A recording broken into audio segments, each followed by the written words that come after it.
Kita akan membahas pada pagi ini sebuah materi yang sangat mulia, indahnya menjalin hubungan dengan Sang Pencipta Allah.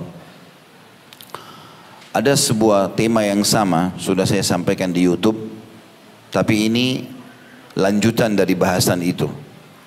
Jadi nanti di YouTube akan ditulis indahnya menjalin hubungan dengan Sang Pencipta Allah episode 1 yang sudah ada sekarang.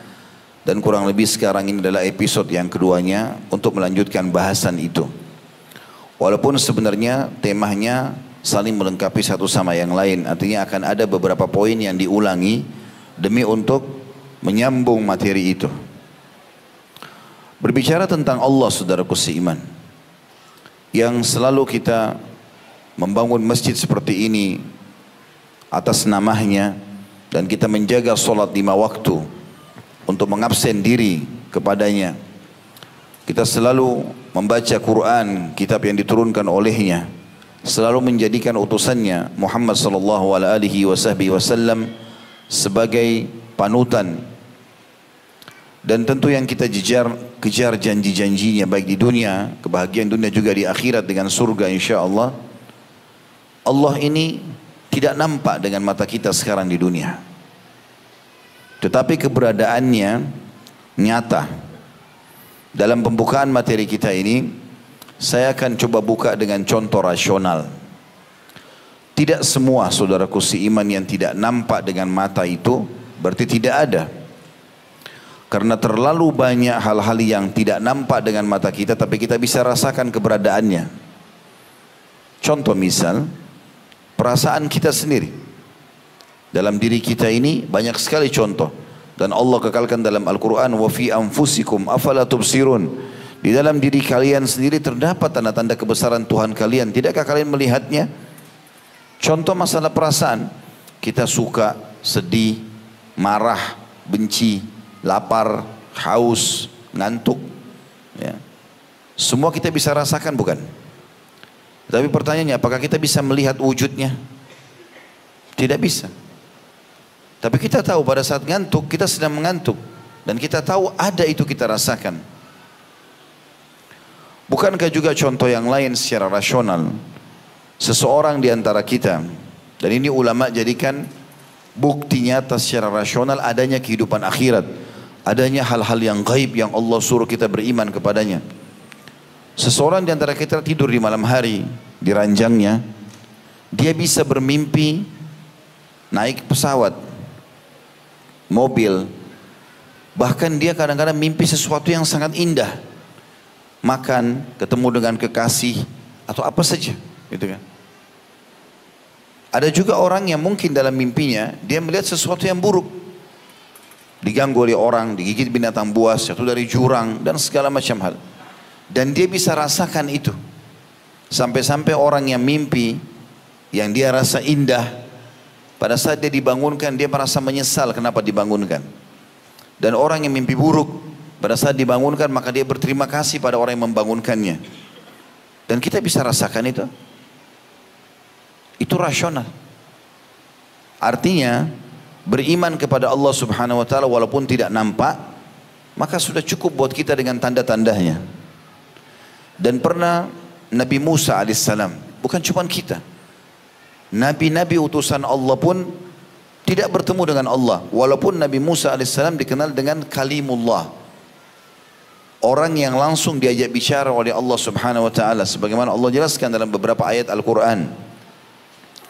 Tapi Musa alaihissalam tidak pernah melihat Allah subhanahu wa ta'ala.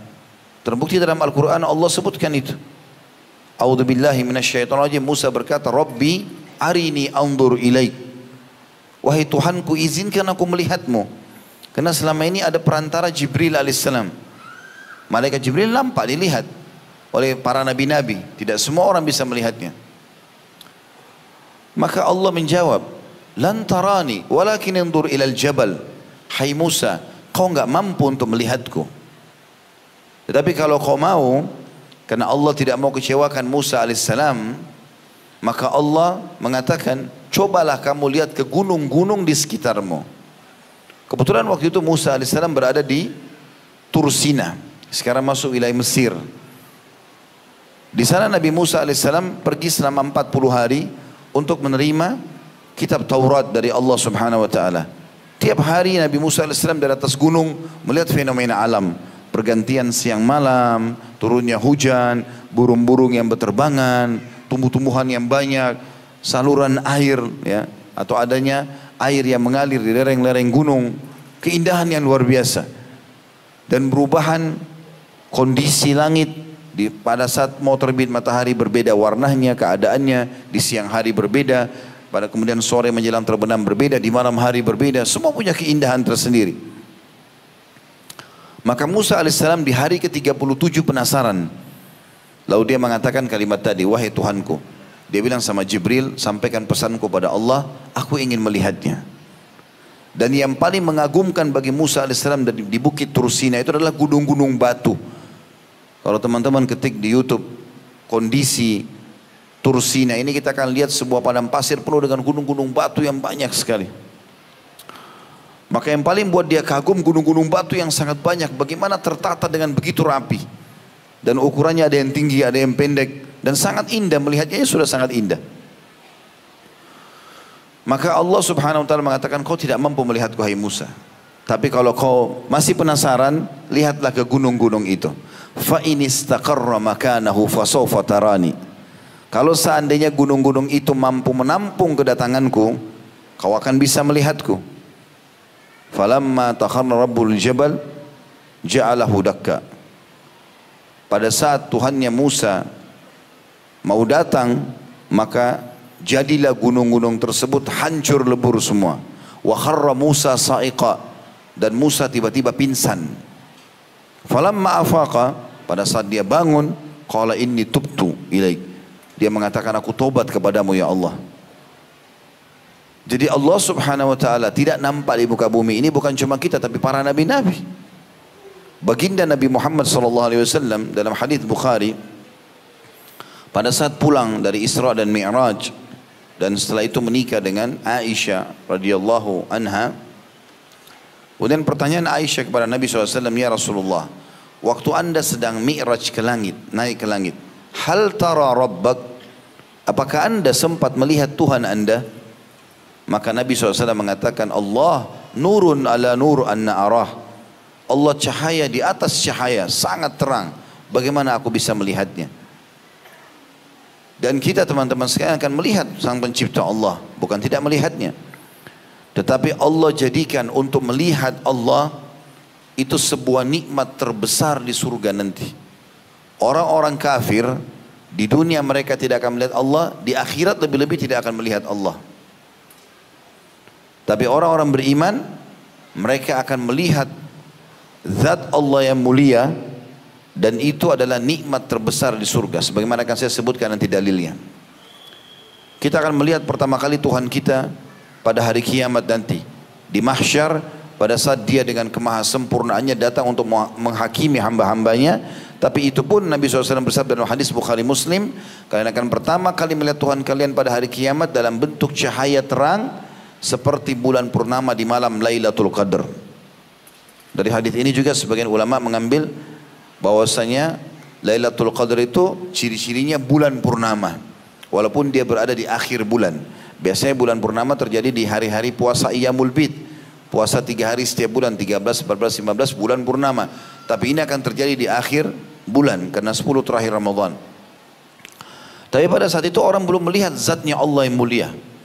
Di dalam hadis Bukhari yang lain, baginda Nabi SAW bersabda, kalau seandainya ahli surga sudah semuanya masuk ke dalam surga, tidak ada lagi ahli surga di neraka, karena nanti akan ada orang masuk surga langsung tanpa hisab. Semoga insya Allah kita termasuk ini. Ada orang ditimbang dulu amalnya, kalau amal baiknya lebih berat ya, daripada amal buruknya, baru masuk surga, tapi tetap ada hisabnya. Dan ada juga orang yang masuk ke neraka dulu dari orang-orang beriman karena dosanya lebih berat daripada pahalanya. Setelah bersih mereka akan masuk ke dalam surga. Dikenal dengan dalam hadis yang sahih, utaqaur rahman, orang-orang yang telah Allah bebaskan dari api neraka. Dan ada orang yang kekal di api neraka, naudzubillah, orang kafir, musyrik, dan orang munafik. Orang-orang mukmin yang masuk ke dalam neraka dulu dibersihkan dosanya dikenal dengan istilah usatul mukminin. orang-orang beriman yang bermaksiat. Maka Nabi SAW bersabda dalam hadis ini, kalau seandainya seluruh orang-orang beriman telah masuk dalam surga, di sini masuk di dalamnya adalah orang-orang yang tadinya disiksa dulu di neraka dan sudah dikeluarkan semua. Di neraka tinggal orang-orang yang kekal saja, orang musyrik, orang kafir, orang munafik. Kata Nabi SAW, Allah akan berkata kepada ahli surga, wahai ahli surga, apakah kalian telah puas dengan apa yang aku berikan? Maka ahli surga mengatakan, ya Allah, nikmat apa lagi yang kami inginkan setelah engkau menyelamatkan kami dari neraka dan kami masuk ke dalam surga. Sebagian ulama menjelaskan masalah ini, karena ahli surga bisa setiap saat melihat ke neraka, agar mereka selalu bersyukur kepada Allah. Sebagaimana ahli neraka bisa melihat surga dari jarak yang jauh, agar mereka selalu menyesal. Ahli surga berbahagia sekali, karena mereka melihat diri mereka selamat dari api neraka. Mereka mengatakan, ya Allah, nikmat apa lagi yang kami inginkan setelah engkau selamatkan kami dari neraka dan kami masuk ke dalam surga. Maka Nabi SAW mengatakan pada saat itu Allah mengangkat hijabnya, pembatas antara dia dengan hamba-hambanya. Maka serentak seluruh ahli surga melihat zatnya Allah yang mulia untuk pertama kalinya. Dan pada saat itu serentak mereka semua mengatakan, ya Allah, tidak ada nikmat mengalahkan melihat wajahmu yang mulia. Maka Allah jadikan melihat zatnya Allah yang mulia itu di hari kiamat nanti hanya untuk ahli surga, dan itu puncak nikmat ahli surga. Maka Allah pun memperlihatkan dirinya kepada hamba-hambanya ahli surga setiap pagi dan petang. Ini dalam pembukaan kita teman-teman sekalian, tentang apa bukti dan fakta kita beriman kepada Allah SWT. Karena orang-orang komunis termasuk di Indonesia ada, mereka mengatakan bagaimana bisa meyakini sesuatu yang tidak nampak. Mereka melupakan mereka sendiri dari sesuatu yang tidak ada. Kita ini dari mana teman-teman sekalian? Saya ajak teman-teman untuk mentadaburi, kalau Nasad Pubar di pengajian ini, surah Al-Insan. Surah yang berbicara tentang kita, siapa kita ini manusia. Allah jelaskan panjang lebar di situ. Dari sperma yang hina Allah bahasakan. Kenapa dikatakan sperma hina? Baunya enggak sedap. Kalau kita laki-laki mengeluarkannya dan tidak dibutuhkan, cebok, dibuang.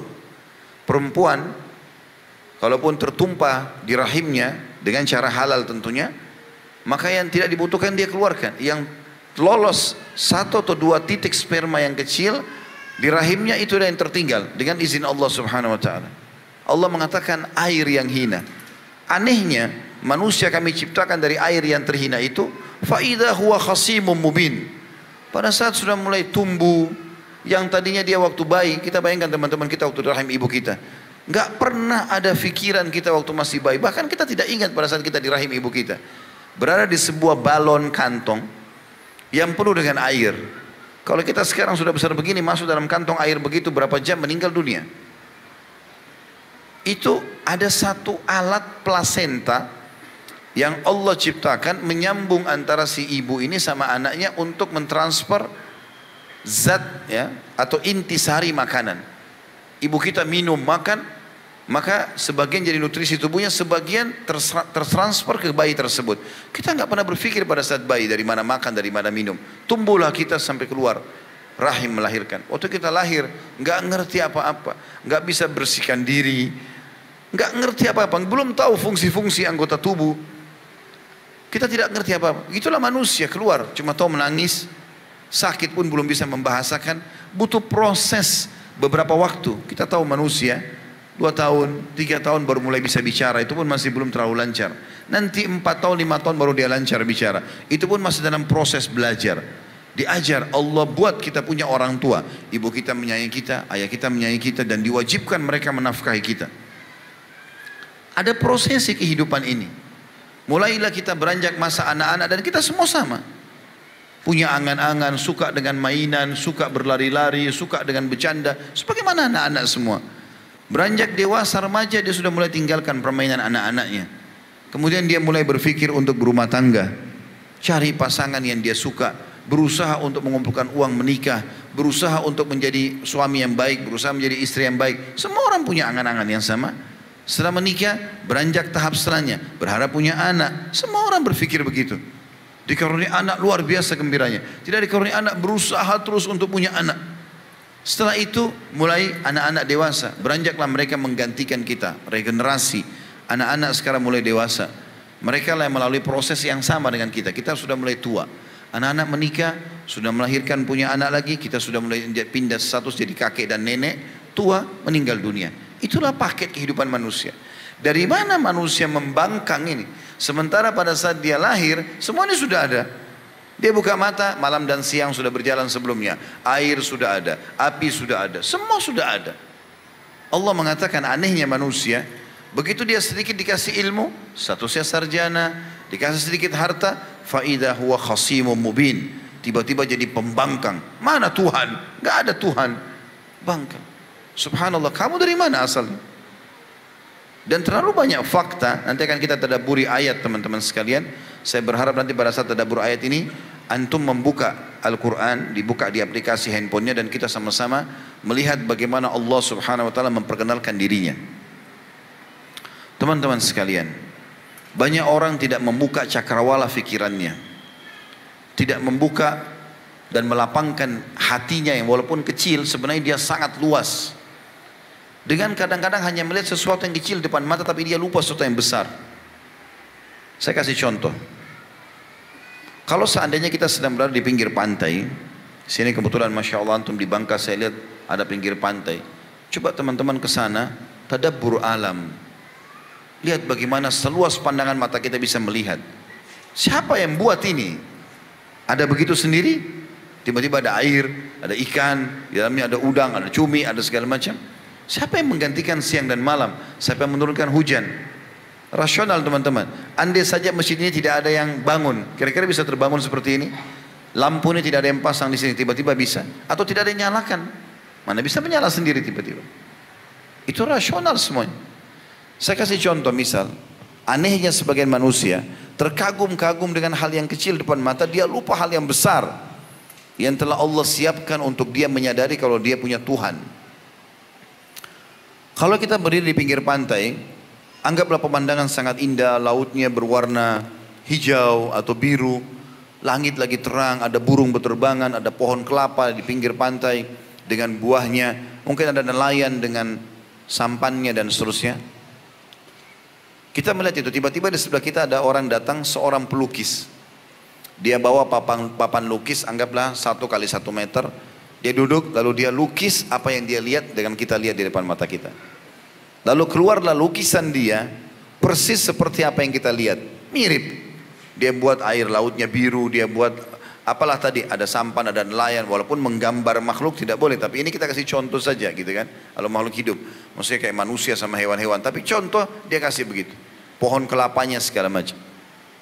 Bukankah pada saat kita melihat gambar itu mirip sama yang sedang ada dicontohi, kita terkagum-kagum dengan lukisan itu? Mau buktinya? Ada banyak lukisan kalau mirip sekali dengan aslinya, harganya miliaran.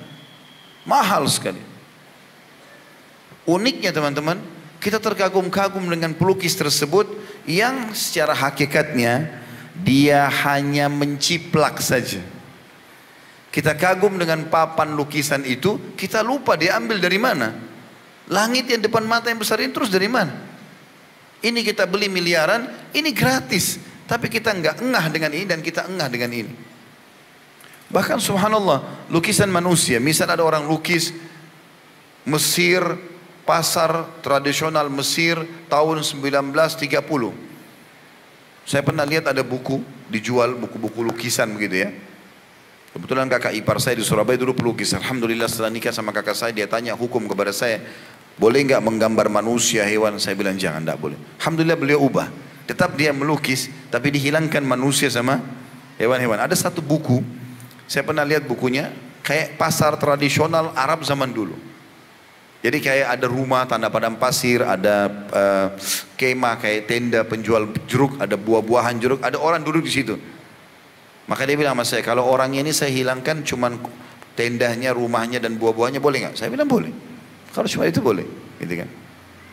Maka dia gambar dalam posisi seperti itu. Dan subhanallah semua gambar seperti ini Kalaupun misalnya persis seperti sama, itu kalau kita jual mahal. Banyak orang tidak sadar, lukisan manusia seperti ini teman-teman sekalian. Misal buah-buahan, atau pandangan satu tempat, atau apalah. Kita pajang misalnya di dinding di meja makan kita, atau dekat meja makan. Gambaran itu atau lukisan itu buah-buahan kayak jeruk, apel, anggur dan segala macam. Itu hanya bisa dilihat saja dan dikenang. Oh iya, ini lukisan dulu Mesir tahun 1930. Oh, dilukis sama si fulan. Sebatas itu. Apa yang antum bisa nikmati yang lain? Bisa antum makan buahnya? Kalau misalnya lukisan manusia itu 1930 kita bisa petik lagi buahnya, mungkin. Subhanallah, kita lupa teman-teman sekalian dengan jeruk yang tiap hari ada di pasar kita. Buah-buahan yang tiap hari kita bisa nikmati. Coba buka cakrawala berfikir teman-teman sekalian, karena beriman dan bertauhid kepada Allah ini butuh keyakinan, butuh memunculkan keyakinan dalam hati supaya antum kalau sholat khusyuk dan tahu. Hasan radhiyallahu anhu, cucu Nabi SAW, itu kalau mau masuk masjid wajahnya memerah, kayak orang ketakutan sekali. Ditanya oleh orang-orang, ada apa anda seperti ini? Dia bilang, tidakkah kalian tahu saya akan masuk ke istananya siapa? Dia kalau mau masuk masjid ketakutan sama Allah. Allah nggak kelihatan, bagaimana bisa muncul itu? Dia kalau baca, orang-orang salafus saleh kalau baca Quran menangis, terisak-isak, ketakutan. Nanti akan kita banyak sebutkan dalam penutupan bahasan kita bagaimana kisah para salafus saleh yang luar biasa. Mereka sudah mengenal Tuhannya dan akhirnya jadi khusyuk dalam ibadah, maksimal dalam mengerjakan ketaatan, maksimal dalam meninggalkan pelanggaran-pelanggaran. Teman-teman sekalian, Allah subhanahu wa ta'ala menciptakan, kalau kita kembali tadi ke lukisan pantai itu, kita bisa menikmati airnya, mendengarkan suara air itu, gemericiknya. Kita bisa merasakan teriknya mataharinya. Kita bisa merasakan sejuknya embusan angin. Kita bisa memetik kelapa yang ada di situ dan kita menikmati apa itu. Ini yang sebenarnya yang harus kita buka, yang saya bilang tadi, buka cakrawala pikiran kita. Jangan terkurung dengan hal yang kecil. Lebih jauh dari itu teman-teman sekalian. Bukankah setiap hari kita menikmati buah-buahan? Saya bicara buah-buahan yang sering kita lihat saja. Anggur misalnya. Kalau ada orang yang bisa melukis anggur atau membuat imitasi anggur, itu dianggap hebat. Imitasi. Dia lupa sampai ada orang beli imitasi anggur ditaruh di rumahnya. Padahal setiap hari dia bisa dapatkan anggur yang sebenarnya. Pertanyaan kecil teman-teman sekalian. Dari mana anggur itu? Kulitnya yang lembut seperti itu, isinya yang juga manis, ya. Bentuknya dan yang luar biasa tertata dengan begitu indahnya. Lemahnya kita manusia yang teman-teman, kalau masih ada yang membangkang bahwasanya dia makhluk dan dia punya Tuhan Allah, kita bahkan kalau sudah mencabut dan memetik anggur itu dari tangkainya, tidak pernah kita bisa tancapkan kembali. Siapa di antara kita di sini yang merasa paling hebat, dia coba tancapkan kembali anggur ke tangkai? Siapa yang menata di tangkainya itu? Pisang yang tiap hari kita temukan di pasar kita, dan Masya Allah Indonesia terkenal dengan pisangnya, beragam macam jenis. Siapa yang menata dengan sisirannya itu? Memberikan warna yang kuning sangat indah, isinya sangat lembut, dan yang unik teman-teman tidak pernah habis. Dari mana ini? Saya ngajak buka cakrawala pikiran teman-teman sekalian. Kalau mau makan buah, jangan hanya pengen anggur misalnya. Ya udah masuk supermarket, kita temukan ada anggur merah, ada anggur hijau, ada anggur yang hitam. Udah saya mau anggur hitam aja deh. Kita langsung beli 100.000 per kilo, 200.000 per kilo, lalu kita makan. Manis ya, selesai. Ini pendek sekali pikirannya. Coba antum pikir itu. Siapa yang menata tadi anggur di tangkai-tangkainya? Kenapa nggak pernah habis? Dari mana cita rasanya ini? Aromanya, bentuknya. Ini Allah ajak kita berfikir. Nanti kita tadabburi banyak sekali ayat Allah menyuruh kita berfikir. Afala yatafakkarun, tidak mereka berfikir. Afala yatadabbarun, tidakkah mereka merenungi? Inna fi dzalika laayah, semua itu ada tanda-tanda kebesaran kami. Kenapa manusia tidak berfikir itu? Teman-teman sekalian, kita sebagai manusia, Allah ciptakan kita tujuannya untuk menyembah Allah. Dalam surah Az-Zariyat Allah menyebutkan ayat yang masyhur. A'udzubillahi minasyaitonir rajim. Wa ma khalaqtul jinna wa insa illa liya'budun. Ma uridu minhum min rizqin wa ma uridu minhum an yut'imun. Innallahu war-razzaqu dzul quwwatil matin. Aku tidak menciptakan jin dan manusia. Kita ada di muka bumi ini kecuali untuk menyembah kepadaku. Peraturan-peraturanku kata Allah terapkan. Aku halalkan nikmat, aku perintahkan kerjakan, aku larang jauhi. Aku tidak pernah berharap rezeki dari mereka. Dan aku tidak berharap mereka memberikan aku makan kata Allah. Sesungguhnya Allah zat yang terus menerus memberikan rezeki hambanya yang tidak pernah habis. Dan zat yang maha kuat dan sempurna. Allah subhanahu wa ta'ala menjadikan di dalam diri kita pun tanda-tanda kebesaran. Saya mau tanya teman-teman sekalian. Siapa di antara kita yang bisa mengalih fungsikan anggota tubuhnya saja? Semua ini sudah ada nih. Mata melihat, telinga mendengar, hidung menghirup, bibir mengecap, bibir mengucap, lidah mengecap, tangan menjamah, kaki melangkah. Semua punya fungsi-fungsi. Semua ini ada tanda-tanda kebesaran Allah yang luar biasa. Mata bukan cuma sekedar untuk dipakai melihat teman-teman sekalian. Fikir dari mana mata itu? Bola mata, sekian tahun kita hidup, nggak pernah rusak. Walaupun rabun-rabun sedikit, tapi mayoritas orang tidak. Yang Allah uji ada sebagian orang, selebihnya tidak. Telinga mendengar, kita bisa bedakan mana suara besar, suara kecil. Hidung kita ini, urat-urat saraf dengan bulu-bulu hidung, bisa bedain ini wangi, ini busuk seketika. Teman-teman sekalian, ini semua tanda-tanda kebesaran Allah. Saking lemahnya kita sebagai manusia, kita tidak bisa alih fungsikan. Nggak bisa kita misalnya makan dari kuping, kita mendengar dari mata. Semua sudah ada. Bahkan anggota tubuh kita ini teman-teman, kotorannya saja itu bisa menjadi uang. Kalau seandainya kita tidak keringat, tidak kotor giginya, nggak akan laku orang jual sampo dan sabun kan? Dari kotoran badan kita Allah buat ada rezeki. Kita lapar, maka juga sama. Allah siapkan makanan, habis itu kita buang hajat.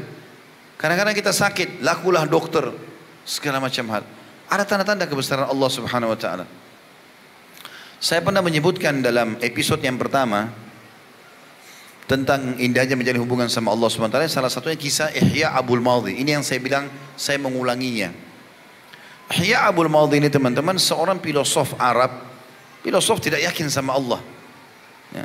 Orang ateis, nggak ada Tuhan. Ini semua terjadi begitu saja.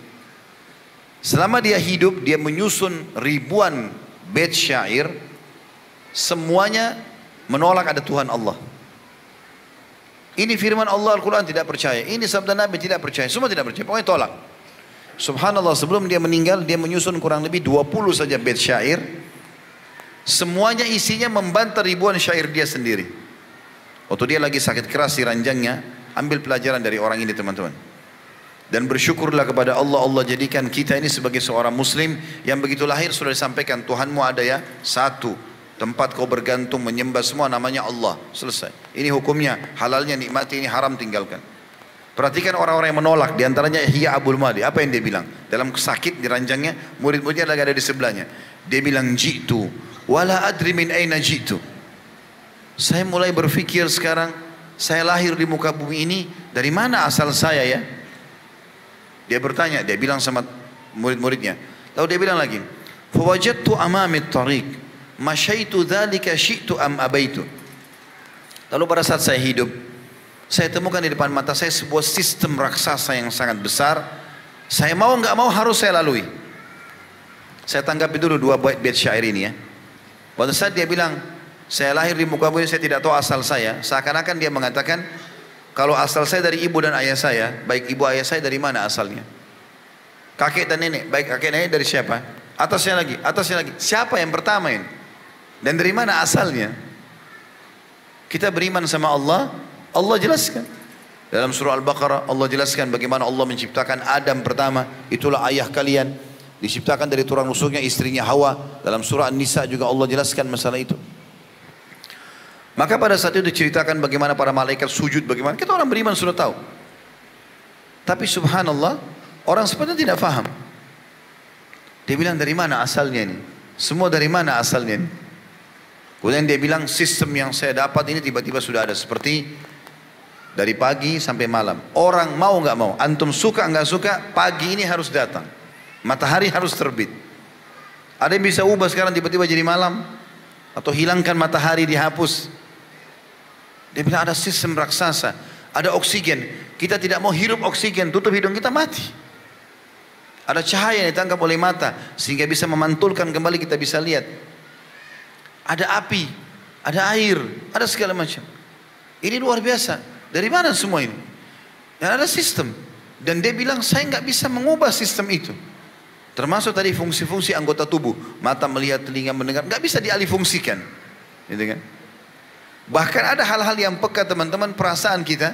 Seperti rasa lapar dan rasa haus. Kita kalau tolak rasa lapar kita, nggak bisa. Harus makan. Dan juga ada lagi satu sinyal yang lain. Kalau kita sudah makan, kenyang. Kita biar dihidangkan makanan enak pun depan mata kita nggak bisa kita makan. Ada kenyang, ada yang menahan itu. Nggak bisa. Sampai kita nolak-nolak. Ada rasa capek dan ngantuk. Dari mana ini? Dan kita harus, mau nggak mau, harus. Ya. Dia tidur. Kalau ada orang coba melawan itu, dia nggak mau tidur, satu waktu dia akan jatuh di jalanan itu. Tidak bisa tahan lagi. Maka Ihya Abul Madhi mengatakan, Allah berikan dia kepada ini, tapi sayangnya dia tidak masuk Islam. Maka dia mengatakan, saya dapat sistem raksasa dan saya tidak tahu dari mana asalnya. Lalu dia bilang, lastu adri, lastu adri. Saya nggak tahu, saya bingung. Terus dia mengatakan, kalau seandainya saya berbuat salah di muka bumi ini, siapa yang akan menghukum saya? Dan siapa yang menilai kalau itu salah? Otaknya siapa yang menilai ini salah? Supaya saya bisa jadikan pegangan. Dan kalau saya berbuat baik, siapa yang akan membalas saya? Dan siapa yang dijadikan tolok ukur kalau itu kebaikan? Ya. Dia bilang saya tidak tahu. Lastu adri, lastu adri. Kalau seandainya dia bilang saya hidup pun dan saya mati. Lalu apa setelah mati itu? Mana orang-orang yang sudah mendahului saya? Terus dia bilang, lastu adri, saya nggak tahu, saya nggak tahu. Terakhir dia bilang di bait syairnya teman-teman sekalian. Tentu saya tidak bahas semuanya bait syairnya, tapi saksi bahasan kita saja adalah dia mengatakan, hal lihada lughzun hallun amla. Sebelum dia hembuskan nafas terakhirnya dia mengatakan, apakah teka-teki ini ada yang punya jawabannya? Ada yang bisa jawab nggak ini? Dari mana asal saya? Apa yang saya harus lakukan? Mana baik dan mana buruk? Mana perintah, mana larangan, dan kalau sudah mati nanti ada apa? Gitu. Dia meninggal teman-teman. Ihya Abul Madhi seorang filosof yang harus jadi pelajaran bagi manusia dalam kondisi tidak tahu dari mana asalnya, apa tujuan hidupnya. Kalau sudah mati nanti bagaimana? Kita orang beriman subhanallah, dari awal manusia diciptakan Adam dan Hawa, masuk ke surga, diturunkan di muka bumi, turunannya kisah tentang nabi-nabi yang datang segala macam. Nabi Nuh, Nabi Saleh, Nabi Syuaib, Nabi ini dengan kaumnya, dengan ini ayat-ayat Al-Quran menceritakan semua apa yang harus kita jalankan, syariat Allah halal dan haramnya, apa yang terjadi kalau kematian, prosesi kematian. Kita kalau baca hadis-hadis tentang kematian teman-teman, seperti depan mata itu, malaikat akan datang mencabut ruh, ruhnya akan keluar begini dan begitu, lalu dibawa ke langit, kemudian dikembalikan ke kuburan, 3 langkah yang mengantar, masih didengar suara langkahnya, semua dirincikan. Nanti kuburannya dari taman surga, lubang dari lubang neraka. Yang masih hidup silakan doakan, sedekah buat si mayit. Nanti kalau hari kiamat akan ada mahsyar. Wa may ya'mal mithqala dzarratin khairan yarah, wa may ya'mal mithqala dzarratin syarran yarah. Yang berbuat kebaikan dunia akan kebaikan sekecil biji sawi dia akan lihat. Yang berbuat seputar biji sawi dari keburukan dia akan lihat. Itu kan semua. Ada surga neraka. Saya sarankan teman-teman ikuti ceramah kami di YouTube tentunya. Judulnya, buku itu Rasulullah SAW bercerita tentang surga dan neraka. 30 pasal lebih neraka dan surga sudah kita rincikan. Itu kalau saya sendiri pelajari itu teman-teman, dan saya coba sampaikan. Seperti depan mata kita lihat itu. Buah-buahannya surga, bidadarinya, bidadaranya, pakaiannya, semuanya. Sampai para sahabat itu, pada saat disampaikan oleh Nabi SAW, mereka mengatakannya Rasulullah, seakan-akan kami melihat surga depan mata kami. Begitu juga dengan neraka. Orang diminumkan timah panas, diminumkan air panas, disiksa begini, dipotong badannya, disetrika, segala macam. Seperti kita lihat itu. Depan mata semua. Orang beriman dari awal manusia diciptakan sampai akhir jalan kita surga atau neraka semuanya jelas. Ada sesuatu yang samar buat dia. Oleh karena itu teman-teman sekalian, apa alasannya orang tidak beriman kepada Allah? Baik Ustaz, kami kan sudah muslim. Kenapa Ustaz mesti ceramah yang seperti ini?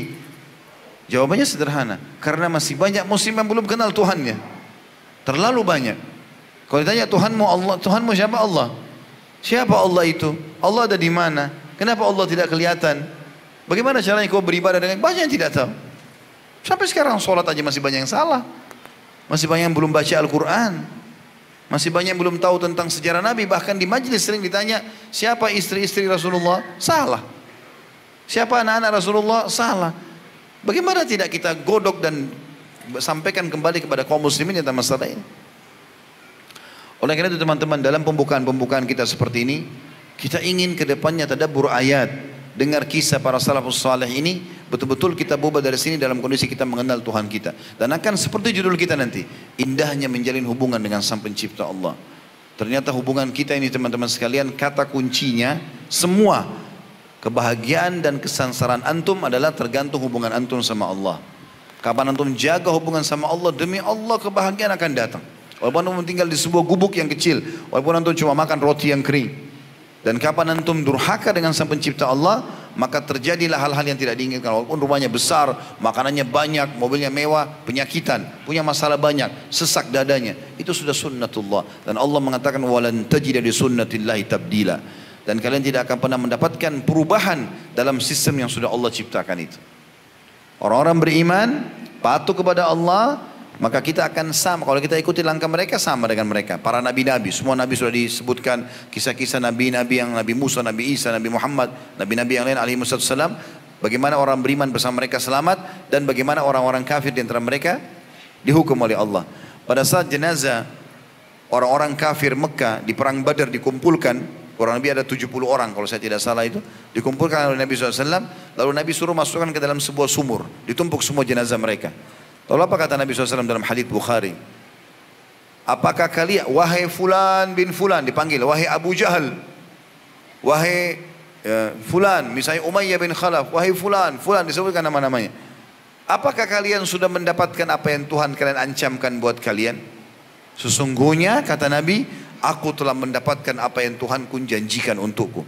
Artinya, karena aku beriman, Allah berikan kemenangan. Kalian sekarang mati dalam keadaan kafir, pasti kalian sudah dapatkan juga ancaman neraka itu. Apa kata Umar bin Khattab di sebelah Nabi SAW radhiyallahu anhu? Ya Rasulullah, apakah mereka mendengar Anda sementara mereka sudah mati? Kata Nabi SAW, sesungguhnya hai Umar, mereka lebih jelas mendengarkan suaraku daripada engkau mendengarkan suaraku. Artinya Allah buat mujizat buat Nabi SAW. Bukan semua orang bisa berbicara dengan orang mati, tapi mujizat. Maka Nabi SAW mengatakan Allah buat mereka mendengar itu, dan mereka sudah mendapatkan ancaman-ancaman itu. Ada juga buku teman-teman sekalian ditulis oleh Ibnu Rajab rahimahullah. Judulnya itu kalau tidak salah 559 kisah nyata alam barzah. Beli buku itu teman-teman. Sekian banyak kisah tentang kuburan orang-orang saleh, tidak sengaja digali, ditemukan masih utuh jenazahnya. Sekian banyak kuburan orang-orang fasik, ahli maksiat, digali penuh dengan siksaan. Waktu di zaman Muawiyah radhiyallahu anhu, salah satu sahabat Nabi yang mulia, tepatnya kurang lebih 50 tahun setelah perang Uhud. Kalau saya tidak salah terjadi ini di tahun 53, kalau saya tidak salah. Ya.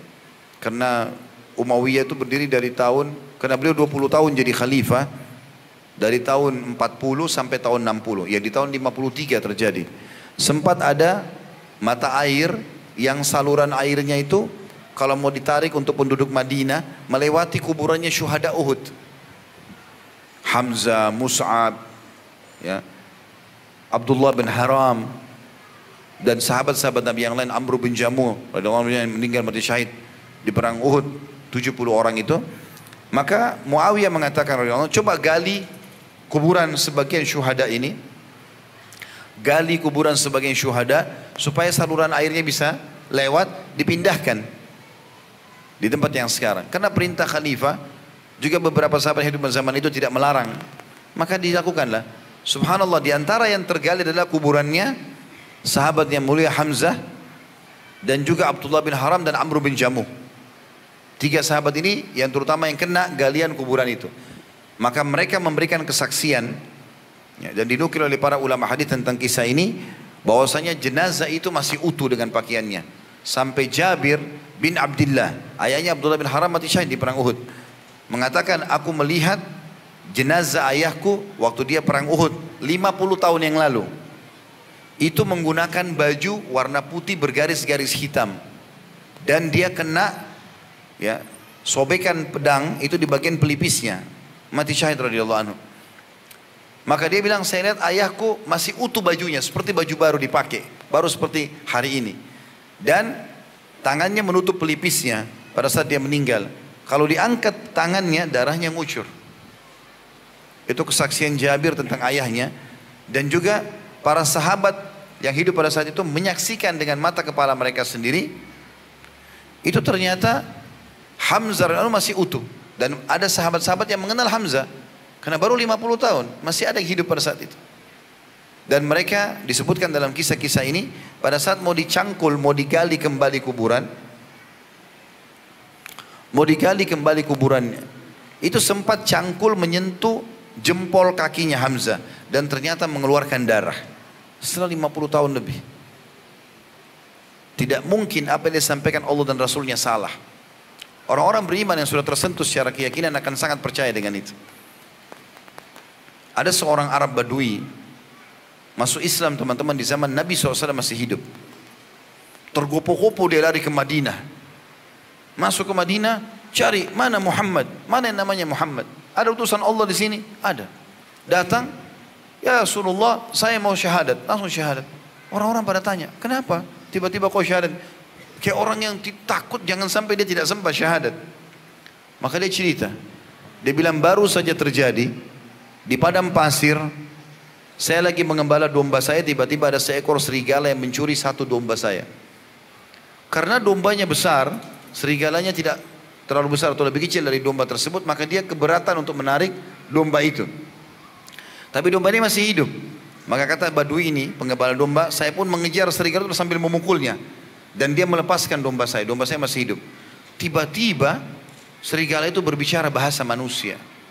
Lalu dia mengatakan, kenapa kau mengambil rezeki yang sudah Allah tentukan untukku? Ini kisah nyata dalam riwayat yang sahih. Maka berkata orang Badui ini, bagaimana bisa kau berbicara bahasa manusia? Kata serigala tersebut, apakah kau heran dengan aku bisa Allah mudahkan berbicara seperti ini? Sementara kau tidak merasa heran, di kota Madinah ada utusan Allah datang dan masih ada orang yang tidak mengikutinya. Maka gara-gara itu dia meninggalkan gembalanya lalu pergi syahadat. Waktu Nabi SAW sampaikan, orang-orang pada terdiam. Apa kata Nabi SAW? Ketahuilah, aku, Abu Bakar dan Umar percaya itu. Artinya apa? Kalian harus percaya informasi ini. Kalau tidak percaya sudah, ini tiga orang ini pasti percaya. Maka orang semua menang, oh ini berarti kejadian nyata ini. Orang percaya ini ada orang syahadat. Salah satu sahabat Abu Tamim Ad-Dari radhiyallahu anhu, itu seorang Nasrani. Dia pernah naik kapal. Ini sebab dia masuk Islam radhiyallahu anhu. Dalam riwayat Bukhari panjang lebar tentang kisah Dajjal. Mungkin 3-4 lembar atau lebih kisah tentang Tamim Ad-Dari radhiyallahu anhu. Dihantam ombak kapalnya, tertampar ke sebuah pulau. Dia lihat ada hewan badannya semua bulu. Kemudian bisa bicara bahasa manusia. Kemudian dia ketemu sama Dajjal di tengah-tengah pulau itu. Ringkas cerita, ketemu sama Dajjal, lalu Dajjal salah satu statementnya mengatakan, apakah kau sudah atau kalian sudah beriman kepada Nabi Arab yang keluar Jazirah Arab itu? Mereka mengatakan belum. Kata Dajjal, pulanglah, berimanlah kepadanya, karena aku akan keluar nanti di akhir zaman menyebarkan fitnah. Maka tiba-tiba mereka pulang langsung ke Madinah. Waktu saat itu Nabi SAW baru ceritakan kepada para sahabat tentang Dajjal. Akan keluar akhir zaman nanti ada Dajjal buat fitnah dan segala macam. Sebelum salam kita baca Allahumma inni a'udzubika min adzabi min fitnatil masih Dajjal. Nabi SAW jelaskan semua. Datang Tamim Ad-Dari syahadat. Ceritakan ya Rasulullah, saya masuk Islam gara-gara ini. Maka Nabi SAW mengatakan sebentar, kumpul semua muslimin. Ini lihat, dengar. Orang ini Allah pertemukan dengan Dajjal yang saya ceritakan. Ini. Maka diceritakan. Maka Nabi SAW mengatakan subhanallah yang telah membenarkan apa yang disampaikan ini. Orang-orang yang beriman beruntunglah. Dia yakin dengan masalah itu. Begitu juga teman-teman sekalian jangan jasa orang-orang kafir. Gitu kan? Ada seorang salafus saleh dari kalangan tabi'in dulu. Tapi saya tidak terlintas sekarang namanya tentunya. Diceritakan oleh Ibnu Rajab juga dalam buku itu, seingat saya. Dia bilang orang ini tiba-tiba menangis terisak-isak pada saat jenazah adiknya dimasukkan ke kuburan. Padahal dia seorang alim, dia tahu. Kita kan tidak boleh niyaha. Ya. Kita memukul-mukul badan, menarik rambut, teriak-teriak, doain yang tidak benar. Menyesal-menyesal kenapa si fulan mati, nggak boleh. Teteskan air mata iya, tapi teriak-teriak ini nggak boleh dalam Islam. Nabi SAW mengatakan sesungguhnya mayit tersiksa dengan niyaha itu, ya. Maka orang ini pulang, dia nggak bisa kontrol dirinya, terisak-isak nangis. Murid-muridnya pada katakan, wahai imam, wahai guru kami, bukankah anda menyampaikan kalau Nabi SAW melarang untuk seperti ini? Bagaimana bisa anda lakukan? Dia bilang, apakah anda tidak, apa yang anda khawatirkan? Maka kata dia, kisahnya demi Allah, dia bilang, waktu kalian tadi ikut mengantar adik saya ke kuburan, kemudian saya, atau kalian meninggalkan saya tertinggal sendiri dengan niat ingin mendoakan adik saya. Pada saat sudah tidak ada di kuburan kecuali saya sendiri, saya mendengarkan teriakan minta tolong dari dalam kuburan adik saya, dan saya kenal itu suara adik saya. Maka dia bilang, saya pun menggali kuburan tersebut. Tiba-tiba pada saat saya tiba di jenazahnya, saya temukan di atas dada adik saya rantai besi yang masih menyala dengan api, merusak tubuhnya. Maka aku pun berusaha untuk menarik rantai tersebut dan lihat ini telapak tanganku, semuanya jadi luka bakar. Maka aku pun menangis karena melihat bagaimana kondisi adikku yang sedang disiksa. Dan sekian banyak kisah berhubungan dengan masalah itu. Nabi SAW melewati kuburan lalu mengatakan, dua penghuni kuburan ini sedang disiksa. Kita nggak bisa lihat, tapi wahyu menyampaikan. Dan mereka berdua disiksa bukan karena hal yang dianggap besar, tapi itu besar sebenarnya di sisi Allah. Yang satu suka adu domba, ya, membuat orang berantem satu sama yang lain. Yang satu tidak cebok pada saat kencing. Fenomena-fenomena ini teman-teman, fakta-fakta yang Allah Subhanahu Wa Taala dan Nabi Muhammad SAW sampaikan. Dan sekian banyak tentunya berita-berita seperti ini. Sekarang coba kita teman-teman sekalian masuk mentadaburi beberapa ayat. Saya minta ikhwan dan akhwat kita coba membuka Al-Quran supaya kita merenungi ayat-ayat Allah Subhanahu Wa Taala. Yang pertama dalam surah An-Naml tentang semut, ya. An-Naml itu tentang semut, tapi kita bukan membahas masalah semutnya. Di ayat 60-nya, A'udzubillahi minasyaitonirrajim.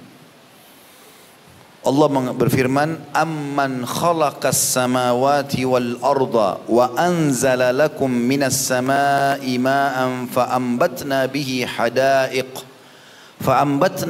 hadaiqa dhata bahjatin ma kana lakum an tumbitu syajaraha a ilahum ma'allah bal hum qaumun ya'dilun. Siapakah yang telah menciptakan langit dan bumi? Dari mana ini? Siapa yang pernah mengaku menciptakan langit dan bumi? Fir'aun pun yang mengaku Tuhan. Pada saat itu dia tinggi besar, kekar, gagah, kerajaannya menguasai setengah dunia. Penyihir-penyihirnya kuat. Tidak pernah mengatakan bahwasanya dia yang menciptakan langit. Dia cuma mengatakan aku Tuhan kalian yang tinggi. Tapi dia juga haus, dia juga lapar. Kalau tidak minum, tidak makan, dia juga mati. Gitu kan? Bahkan dia mengeluarkan kotoran dari tubuhnya. Bagaimana Tuhan mengeluarkan kotoran? Allah menantang mengatakan, siapakah yang telah menciptakan dan cipta dari tidak ada menjadi ada?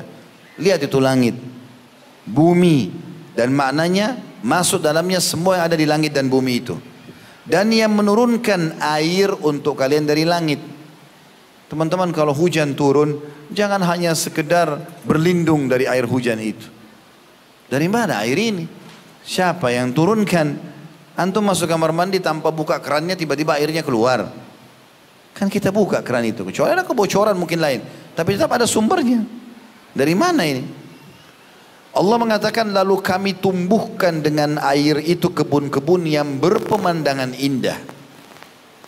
Dengan air hujan, hutan-hutan, kebun-kebun jadi subur, buah-buahan keluar. Lalu Allah mengatakan, yang kamu, hai sekalian manusia, sekali-kali tidak mampu menumbuhkan pohon-pohonnya. Biar antum sarjana pertanian, sehebat apapun teori antum, kalau Allah tidak mau pohon itu tumbuh, tidak akan tumbuh.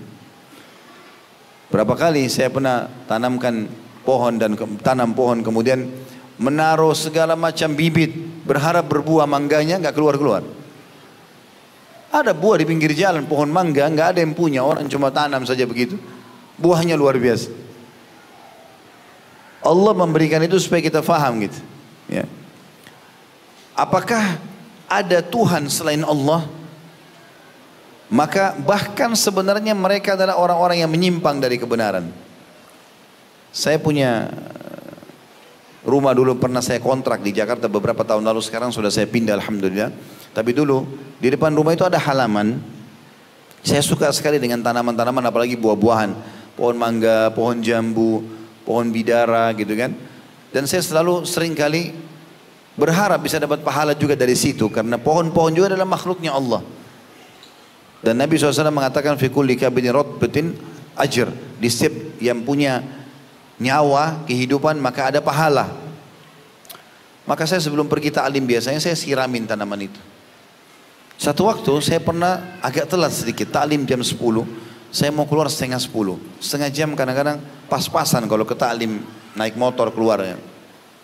Tapi saya juga harus memberikan hak bagi saya tanaman ini, saya harus siram. Lalu saya sambil siram, saya sambil berpikir, telat nggak ini ta'limnya? Subhanallah, waktu itu lagi terang matahari seperti sekarang. Tiba-tiba hujan turun. Pernah nggak lihat hujan turun matahari ada? Pernah kan? Sering terjadi begitu. Jadi tidak selamanya harus mendung kan gitu. Tapi hujannya sebentar, kayak hujan kaget saja, turun terus hilang gitu. Pada saat itu saya lagi nyiram tanaman yang ada di rumah itu, mungkin cuma 5 kali 5 meter. Siram mungkin 10-15 menit lah kalau tanaman semua dibasahkan. Subhanallah, dalam hitungan detik hujan itu datang pergi. Basah semua, satu Jakarta Timur. Saya langsung berkata, subhanallah, yang telah menurunkan air hujan dari langit. Dengan sebentar semuanya basah. Kita dengan susah payah belum tentu bisa membasahi semua tanaman. Allah jadikan air hujan itu sebagai peringatan dan tanda-tanda kebesarannya. Ayat 61-nya Allah juga berfirman, lanjutannya. Amman ja'alal arda qararan wa ja'ala khilalaha anharan wa ja'ala laha rawasi wa ja'ala laha rawasiya wa ja'ala bainal bahraini hajiza a ilahum ma'allah bal aktsaruhum la ya'lamun. Siapakah yang telah menjadikan bumi itu sebagai tempat berdiam? Sedikit dulu kita tenang di tadabburi di sini. Makna qarar, perhatikan bahasa Arabnya di sini. Amman ja'alal arda qarara. Qarar kata sebagian ulama bisa berarti tempat berdiam, bisa juga tempat berjalan. Kayak kita sekarang pijaki bumi berjalan, bisa dibanguni atasnya, bisa dicocok tanami tanamannya. Maknanya semua masuk dalam masalah itu. Siapakah yang telah menjadikan bumi sebagai tempat berdiam, ya, berlalu, dibanguni, diambil hasilnya, dan menjadikan sungai-sungai di celah-celahnya. Jadi sungai kalau kita lihat teman-teman, jangan cuma oh ini sungai, ambil airnya atau selesaikan hajat kita di situ. Siapa yang buat sungai itu? Berada di antara tebing-tebing batu keluar airnya. Allah ingatkan kita di sini. Dan yang menjadikan gunung-gunung untuk mengokohkan dan mengokohkan, maksudnya mengokohkan bumi ya. Jadi fungsi gunung itu seperti paku yang mengikat bumi ini supaya stabil. Makanya salah satu ciri hari kiamat, Allah SWT tarik semua gunung-gunung batu tersebut sehingga bumi ini seperti kapas. Allah jelaskan itu dalam banyak tentang fenomena hari kiamat, banyak ayatnya. Allah bilang siapa yang menjadikan gunung-gunung dan untuk mengokohkan bumi ini dan menjadikan suatu pemisah antara dua laut. Kalau belum pernah lihat teman-teman bisa lihat cuplikan di YouTube banyak. Dua laut maksudnya laut air asin dan air tawar. Saya pernah melihat itu. Cuplikan cukup banyak. Jadi warnanya di sini biru asin, di sini birunya tawar ya. Dan tidak bersatu satu sama yang lain. Orang kadang-kadang cuma mengatakan, oh luar biasa ya. Oh, tidak beriman sama Allah. Kalau kita mengatakan subhanallah yang telah menciptakan itu. Bagaimana bisa fakta laut sebesar itu dengan segala macam yang ada di dalamnya dari hewan-hewannya. Lalu kita belum yakin ada Tuhan yang menciptakan. Bahkan sebenarnya kebanyakan dari mereka tidak mengetahuinya. Maksudnya tidak mau belajar dan merenungi masalah itu. Lalu ayat 62. Amman yujibul muttarra idza da'ahu wa yakshifus su' wa yakshifus su'a wa yaj'alukum khulafa'al ard a ilahum ma'allah qalilan ma tadhakkarun. Siapakah yang memperkenankan doa orang yang dalam kesulitan apabila ia berdoa kepadanya? N-nya besar kata ganti Allah. Dan yang menghilangkan kesusahan dan yang menjadikan kamu manusia sebagai khalifah di muka bumi atau pemimpin. Apakah di samping Allah ada Tuhan yang lain? Adakah Tuhan yang lain yang bisa mendatangkan itu semua? Amat sedikitlah kamu mengingat itu atau mau merenungi itu. Ini semua sebab-sebab kenapa kita membahas tema ini. Teman-teman sekalian, yakinlah sebagai seorang muslim, kalau kita sedang mendapatkan nikmat, kayak kita sekarang punya kesehatan, Masya Allah. Tadi mungkin teman-teman sempat sarapan pada saat datang misalnya. Apa saja oksigen sekarang kita bisa hirup sehingga kita bisa bernafas. Cahaya yang ditangkap oleh mata kita ini semua dari terangnya matahari. Semua ini kita dan nikmat-nikmat itu semuanya yang ciptakan itu adalah Allah, yang bisa mempertahankan Allah, yang akan menghilangkan Allah. Sebagaimana juga kalau kita sedang ada kesulitan, kalau kita sakit, yang ciptakan kita Allah, la ilaha illallah, tidak ada Tuhan selain Allah yang berhak disembah. Yang menciptakan penyakit Allah, yang bisa menyembuhkan Allah. Kenapa Ustaz saya setiap kali sakit kalau ke dokter lama sekali sembuh? Karena antum bergantung pada dokter, bukan bergantung pada Allah. Resepnya sederhana. Kalau antum lagi sakit mau ke dokter, sebelum ke dokter angkat tangan ke langit dulu. Setelah memuji Alhamdulillah, wassalatu wassalamu ala Rasulillah, puji Allah, salawat kepada Nabi SAW, baru mengatakan ya Syafi, wahai zat yang memberikan kesembuhan, ishfini, sembuhkan aku. Tidak bisa bahasa Arab, ya Allah sembuhkan aku, hanya Engkau Tuhanku, jadikanlah dokter ini penyebab aku sembuh. Ke dokter dikasih resep cocok sembuh, bukan dokter yang sembuhin. Makanya resep dokter itu selalu tertulis semoga lekas sembuh. Nggak ada pasti sembuh kan? Dia nggak mungkin jamin pasti sembuh. Dia cuma bisa berusaha. Ada orang jadikan Allah nanti nomor 30. Pertama dokter ini nggak berhasil, pindah dokter itu nggak berhasil, pindah dokter ini, nanti kalau sudah betul-betul dokter angkat tangan, baru sholat tahajud. Hah?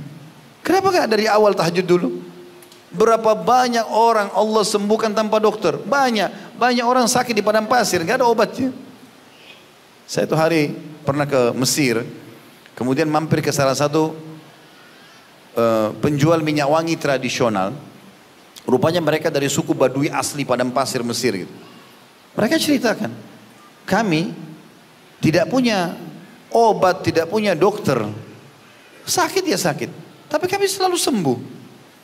Lalu mereka mempromosikan beberapa produk mereka, dari daun-daun bunga, mereka rendam dengan air, mereka taruh di tanah, terus berubah semacam ada minyaknya, lalu dipakailah digosok badan. Saya sempat membeli ini untuk menghilangkan sakit ini, sakit itu, kami sudah coba dan seterusnya. Allah SWT jaga mereka, gitu kan?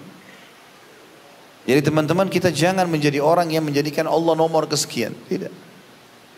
Makanya kita sebelum keluar rumah disuruh berdoa, sebelum makan berdoa, sebelum minum berdoa, sebelum pakai baju berdoa, sebelum biologis berdoa, supaya hubungkan semua perbuatan kita dengan Allah Subhanahu wa taala.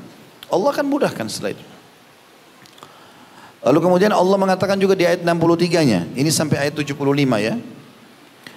Amman yahdikum fi dhulumatil barri wal bahri wa man yursilur riyaha bushran baina yadi rahmati ailahum ma'allah ta'ala Allahu amma yusyrikun. Siapakah yang memimpin kamu dalam kegelapan di daratan dan lautan, dan siapa pula yang mendatangkan angin sebagai kabar gembira sebelum kedatangan rahmatnya? Apakah di samping Allah ada Tuhan yang lain? Maha tinggi Allah terhadap apa yang mereka persekutukan dengannya. Maksudnya adalah, siapa yang memberikan kalian panduan pada saat gelap gulita di hutan misalnya, kalian masih bisa berjalan, masih ada sedikit yang kalian lihat cahaya.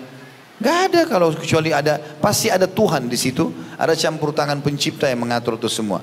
Dan siapakah yang mendatangkan angin sebagai berita gembira? Maksudnya angin sebelum turun hujan. Biasanya sebelum hujan ada angin, dan angin itu rasanya enak sekali, sepoi-sepoi, enak, nyaman, baru turun hujan gitu kan. Atau pada saat setelah turun hujan atau sementara turun hujan, anginnya enak, sejuk. Allah mengatakan itu saja tanda-tanda kebesaran ada di situ. Ya. Ayat 64-nya, amman yabda'ul khalqa thumma yu'iduhu wa man yarzuqukum minas sama'i wal ard a ilahum ma'allah qul hatu burhanakum in kuntum shadiqin. Siapakah yang menciptakan manusia dari permulaan, dari sperma sama sel telur, kemudian mengulanginya lagi, nanti dibangkitkan. Dan siapa pula yang memberikan rezeki kepadamu dari langit dan bumi? Siapa yang keluarin buah-buahan, turunkan hujan, suburkan tanah? Kadang-kadang Allah datangkan tanda-tanda kebesarannya ya. Banyak petani, pekebun ya, mereka betul-betul menganggap dirinya hebat. Sudah tanam sekian banyak. Allah SWT datangkan cobaannya. Dalam satu malam Allah datangkan tikus entah dari mana habis, nggak jadi panen. Sekali Allah tahan hujan, kemarau, mengeluh semuanya petani, nggak bisa, nggak ada air. Maka Allah mengatakan, siapa yang memberi kalian rezeki dari langit dan bumi? Katakanlah, tunjukkanlah atau unjukkanlah bukti kebenaranmu jika kamu memang orang-orang yang beriman. Sebelum kita lanjutkan teman-teman, saya juga ingin menitik beratkan sebuah poin di sini. Coba teman-teman di ruangan ini sekarang, di masjid ini, di ruangan ini kita renungi sama-sama. Coba datangkan Tuhan-Tuhan yang disembah selain Allah yang selama ini kita tahu. Pohon misalnya dianggap keramat, patung misalnya dari batu, matahari, apalah jin-jin, penjaga lembah lah segala macam. Apa andil mereka kalau kita lagi lapar, kalau kita lagi haus, disehelai rambut kita? Apa andilnya? Allah nanti akan kita temukan beberapa ayat dari depan. Allah mengatakan, kenapa kalian sembah sekutu-sekutuku itu, yang kalian jadikan sekutu partnernya Allah? Apa yang mereka buat kalian? Tahu teman-teman kenapa orang Mekah dulu dikatakan zaman jahiliyah? Umar bin Khattab radhiyallahu anhu pernah, kadang-kadang kalau beliau lagi duduk, lalu beliau tersenyum sendiri. Sering terjadi, tapi orang segan mau nanya Umar gitu. Karena Umar punya wibawa luar biasa, nggak sembarang orang nanya. Maka satu waktu ada orang beranikan diri bertanya, wahai Amirul Mukminin, di zaman khilafahnya beliau, kenapa anda kadang-kadang kami lihat senyum sendiri? Apa sebabnya? Supaya orang tidak sangka buruk ini, mau tahu sebabnya apa? Kata Umar, saya kadang-kadang teringat masa jahiliyah dulu di Mekah. Apakah kalian tahu? Dulu kami menyembah berhala, dan kami membuat berhala di Mekah dulu harus dari batu-batu Mekah. Dibuat sendiri. Batu itu uniknya teman-teman, dia yang pahat, dia yang bentuk matanya, dia yang bentuk hidungnya, dia yang bentuk mulutnya, kotak, apalah bentuk ini, bentuk hewan segala macam. Dia yang warnain, dia yang pikul di tempat yang dia mau sembah. Kalau rusak dia yang perbaiki. Lalu dia panggil Tuhan, wahai Tuhan, Tuhan dari mana ini? Masa Tuhan dia yang buat? Gitu kan? Umar bilang, saya teringat zaman jahiliyah dulu. Kami harus buat patung yang tidak bisa mendengar, tidak bisa melihat dari batu Mekah. Satu waktu saya pernah keluar dari Mekah, safar. Dan orang Mekah harus sembah, begitu keyakinan mereka zaman itu. Sembah patung tapi harus dari batu Mekah. Saya lupa bawa batu dari Mekah. Lupa bawa Tuhan saya. Jadi dia lupa bawa Tuhannya gitu kan. Jalan di tengah jalan, di tengah padang pasir yang sudah jauh. Pada saat saya lagi istirahat sebentar, saya ingin minta keselamatan sama Tuhan saya. Cari, tidak ada Tuhannya, lupa bawa patung dari Mekah. Dia bilang, saya lupa, nggak ada. Saya cari, ada batu banyak di padang pasir, tapi tidak boleh, harus batu Mekah. Saya cari, nggak ada dari Mekah kecuali kurma, makanan saya. Ini dari Mekah, maka saya ambil kurma tersebut, saya bentuk seperti patung. Lalu saya sembah. Ini kata Umar dan saya sembah. Gitu kan? Setelah itu saya lapar, maka saya potong kepala Tuhan saya dan saya makan. Bagaimana gak dinamakan zaman jahiliyah? Yang uniknya di zaman sekarang dengan teknologi canggih masih ada orang begitu. Di Indonesia ada begitu. Saya pernah lewat di suatu bandara di salah satu kota di Indonesia, tidak usah kita sebutkan, nanti ada yang tersinggung lagi. Gitu. Kadang-kadang sensitif sekali kita, suka tersinggung ini segala macam. Saya pas mau pulang ke Jakarta dari kota itu, di bandara ada satu patung di pintu. Saya nggak tahu itu manusia bukan, hewan bukan, apa ini? Hidungnya panjang, matanya belalak, gitu kan? Warnanya merah. Apa ini? Saya sempat tanya, apa ini? Oh, ini salah satu yang dianggap Tuhan. Tuhan dari mana? Hah? Ada bahkan orang taruh depan rumahnya patung dua, sudah pendek, gendut, matanya belalak, pegang pentungan. Tanya kenapa? Bisa tahan pencuri. Siapa yang bilang pencuri bisa kencing itu patung? Hah? Uniknya ada orang Islam ikut-ikutan. Taruh patung ada pentungannya. Aneh ini. Makanya Nabi SAW begitu bebasin kota Mekah, Yang paling pertama beliau kerjakan, kumpulin orang Quraisy yang selama ini yakin patung-patung 360 sekian patung di dekat Ka'bah itu mereka sembah. Yang paling besar namanya Hubal. Hubal itu kalau mereka lihat ke atas, dalam buku sejarah dikatakan mereka harus melongok ke atas karena besarnya. Dan dirantai, dipasang rantai, takut Tuhan mereka dicuri.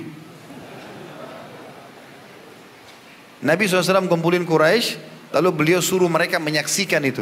Apa yang beliau lakukan? Beliau pegang tongkatnya, semua patung itu dihancurin sama Nabi SAW. Yang selama ini mereka anggap Tuhan. Bahkan mereka takut sekali kualat dengan patung-patung itu. Dihancurin oleh Nabi SAW. Ada yang belum disentuh sama tongkat beliau sudah Allah hancurkan. Hancur semuanya. Mereka lihat Tuhan-Tuhan mereka yang selama ini mereka sembah, ternyata salah ini. Sampai tiba di Hubal. Hubal ini mereka yakin paling kuat. Hukumannya berat, apalah segala macam. Melihat ke Hubal bisa kualat. Nabi SAW sentuhkan ya, dari atas unta beliau ke matanya Hubal. Dicolok. Sambil kata Nabi SAW membaca ayat, wa qul ja'al haqq wa zahaqal batil innal batila kana zahuqa. Katakanlah kebenaran datang dan kebatilan akan kalah dan kebatilan pasti akan hancur gitu. Dicolok sama Nabi SAW, goncang Hubal. Padahal itu batu, mesti puluhan orang yang bisa menggerakkan. Gerak pun susah, beratnya. Batu gunung utuh besar gitu. Nabi SAW colok, goyang. Lalu Nabi SAW baca lagi kedua kali, dicolok mata sebelahnya. Maka Hubal jatuh pecah semuanya. Semenjak itu, kata para ulama, ahli sejarah mengatakan orang-orang Quraisy menyadari ternyata yang mereka sembah selama ini adalah kesalahan. Patung. Rusak pun dia yang perbaiki. Dianggap Tuhan. Orang-orang di Jepang sekarang banyak meyakini matahari sebagai Tuhan. Mereka mengatakan kaisar mereka adalah anak dewa matahari. Berarti anaknya Tuhan. Subhanallah, Allah ceritakan Ibrahim alaihissalam pernah itu. Bertafakkur, memikirkan. Dia lihat bulan, oh ini Tuhan saya, kata Ibrahim alaihissalam. Ditunggu sampai pagi, hilang bulannya. Matahari terbit. Lalu Allah ceritakan, tuh lihat matahari, apa Nabi Ibrahim alaihissalam mengatakan? Hada Rabbi, hada akbar. Ini Tuhanku, ini lebih besar, matahari. Allah ceritakan dalam Al-Quran. Maka pada saat ditunggu sampai terbenam matahari, terbenam matahari. Maka Ibrahim alaihissalam mengatakan, tidak mungkin Tuhanku terbenam. Maka dia mengatakan, saya mau arahkan wajah saya kepada yang telah menciptakan langit dan bumi ini. Bukan cuma matahari dan bulan gitu. Seperti itu ya, fenomenanya. Begitu juga dengan orang yang menyembah syaitan, jin.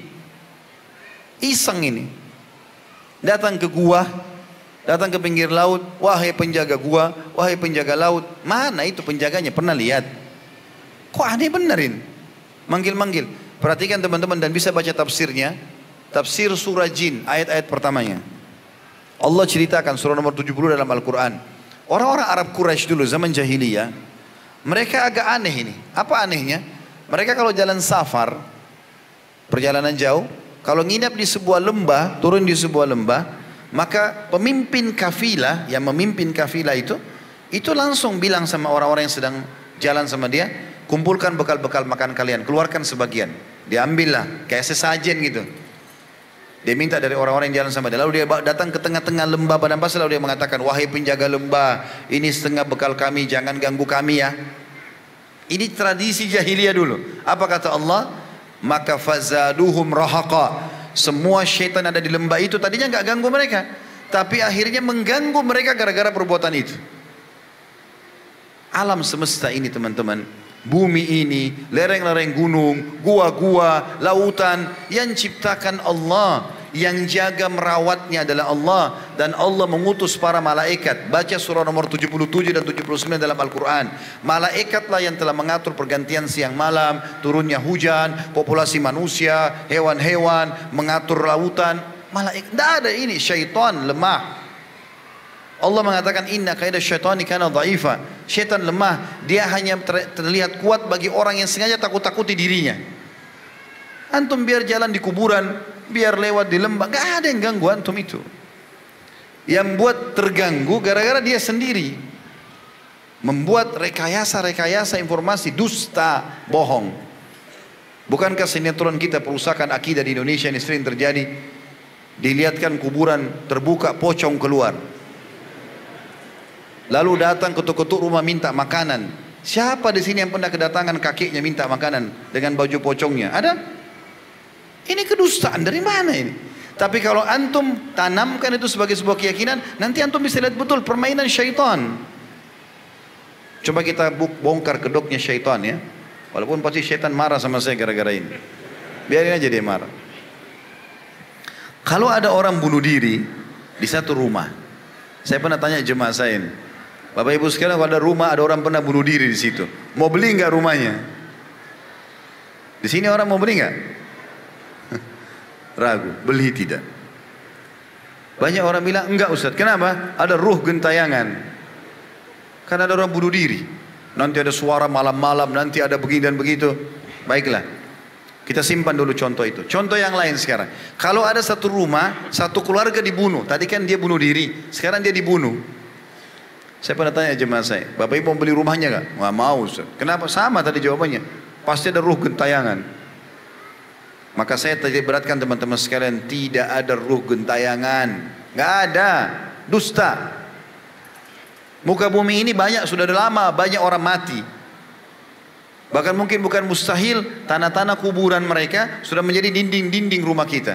Imam Qurtubi menukil kisah itu dalam buku beliau At-Tadhkirah.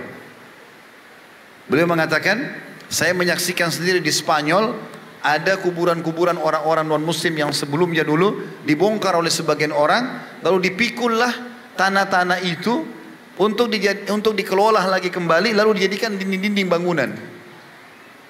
Tidak ada namanya tempat angker, nggak ada dalam Islam itu. Nggak ada itu semua. Orang kalau sudah mati teman-teman di alam barzah, saya sebutkan haditsnya Bukhari. Kata Nabi SAW, kalau orang mukmin meninggal dunia, maka akan datang kepadanya 3 sosok malaikat. Satu malaikat maut di ubun-ubun kepalanya, dan ini demi Allah kita akan saksikan nanti. Tinggal bertahan menjadi orang beriman, kita akan lihat ini teman-teman sekalian. Malaikat maut di ubun-ubun kepala, 2 kiri kanan malaikat rahmah, kasih sayang, membawa kain kafan dari surga. Lalu malaikat maut akan mengatakan, hai jiwa yang baik, ya ayyatuhan nafsul mutmainnah, irji ila rabbiki radiyatan mardiyah. Dalam Al-Quran dikatakan, keluarlah kau kepada rahmat Tuhanmu. Maka kata Nabi SAW, ruh itu keluar dari jasad orang beriman tadi lebih mudah daripada air dari mulut kendi, cepat sekali. Belum sesaat keluar, malaikat kiri kanannya rahmah yang membawa kain kafan dari surga, membungkusnya dengan kain kafan tersebut, lalu membawanya menembus 7 lapis langit. Dan setiap kali malaikat menembus pintu-pintu langit, semua malaikat di langit berkata, ruhnya siapa ini? Sungguh mulia ruh ini. Kenapa? Karena kata Nabi SAW, ruh ini mengeluarkan bau lebih wangi dari bau kasturi. Insya Allah semoga kita termasuk ini. Maka malaikat rahmah yang membawa mengatakan, ini fulan bin fulan, namanya yang paling baik di dunia. Lalu sampai di langit ke-7 terdengar suara yang mengatakan, catatkan hambaku ini termasuk ahli surga, kembalikan dia di dunia, di sana saya ciptakan, di sana pula saya akan bangkitkan. Dia kembalikanlah ruhnya bersamanya, jasadnya diantar oleh kerabatnya. Kata Nabi SAW, waktu 3 langkah pengantarnya pulang, maka Allah mengutus kepadanya malaikat yang lain di kuburan, Munkar Nakir. Lalu dudukkan dia. Lalu kemudian menanyakan kepada dia pertanyaan, siapa Tuhanmu, siapa Nabimu, apa kitabmu? Maka kalau dia orang beriman, kata Nabi SAW, dia akan jawab dengan sangat mudah. Sesuai dengan firman Allah SWT, yuthabbitullahu alladhina amanu bil qawli tsabiti fil hayati dunya wa fil akhirah. Allah akan menetapkan jawaban di lisan orang-orang beriman untuk mengetahui atau menjawab di dunia dan di akhirat. Di dunia kalau ditanya, kenapa kau beriman sama Allah? Kenapa kau mengakui Al-Quran? Seperti kita jelaskan sekarang, kita tahu. Di akhirat adalah pertanyaan para malaikat di kuburan, kata ulama tafsir.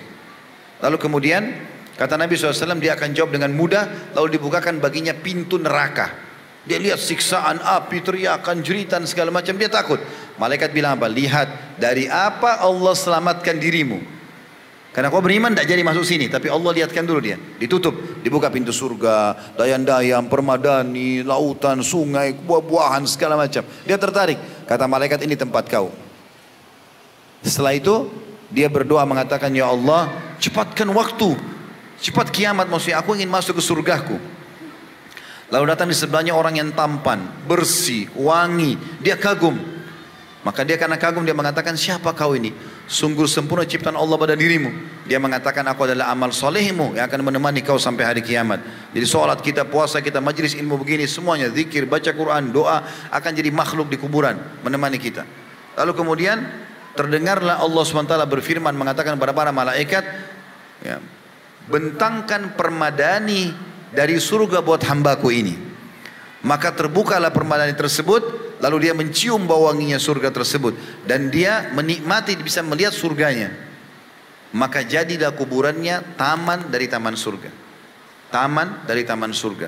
Ini kalau orang beriman, selamanya sampai hari kebangkitan. Kalau orang fasik, muslim tapi banyak dosanya, dan orang kafir, kafir masuk orang musyrik, orang munafik, semua masuk dalam kafir, maka akan datang 3 sosok malaikat. 1 malaikat mau dibunuh-bunuh kepala, 2 malaikat penyiksa di kiri kanannya. Bawa kain kafan dari neraka. Lalu akan berkata malaikat maut, hai jiwa yang busuk, keluar kepada murka Tuhanmu. Wa na'udzubillah. Semoga Allah selamatkan kita dari ini. Maka yang terjadi teman-teman sekalian, ruhnya nggak mau keluar, kata Nabi SAW. Berantakan di tubuhnya. Maka malaikat maut mencambuk wajah dan bokong mereka dengan keras. Sebagaimana Allah jelaskan dalam surah Al-Anfal. Maka dicabutlah ruhnya dengan cara paksa. Kata Nabi SAW, ibaratnya seperti bulu domba yang dibasahkan, dililitkan di pohon berduri, lalu ditarik dengan keras sehingga berantakanlah bulu domba itu. Belum sesaat keluar, ditangkap oleh malaikat kiri kanan penyiksa, dibungkus dengan kain kafan dari neraka, dibawa ke langit. Baru di langit pertama saja para malaikat menolak sambil mengatakan, siapa ini? Ruh siapa ini? Sungguh buruk ruh ini. Kenapa? Karena Nabi SAW mengatakan ruh itu mengeluarkan bau lebih busuk dari bangkai. Wa na'udzubillah. Maka malaikat yang membawanya mengatakan penyiksa, ini fulan bin fulan, namanya yang paling buruk di dunia. Maka terdengar Allah mengatakan, catatkan hambaku ini termasuk ahli neraka. Belum sempat naik ke langit-langit, gitu kan? Dan kembalikan di dunia, karena sana saya ciptakan, sana pula saya bangkitkan. Dikembalikanlah jasadnya itu, atau ruhnya ke dalam jasadnya, atau di kuburan.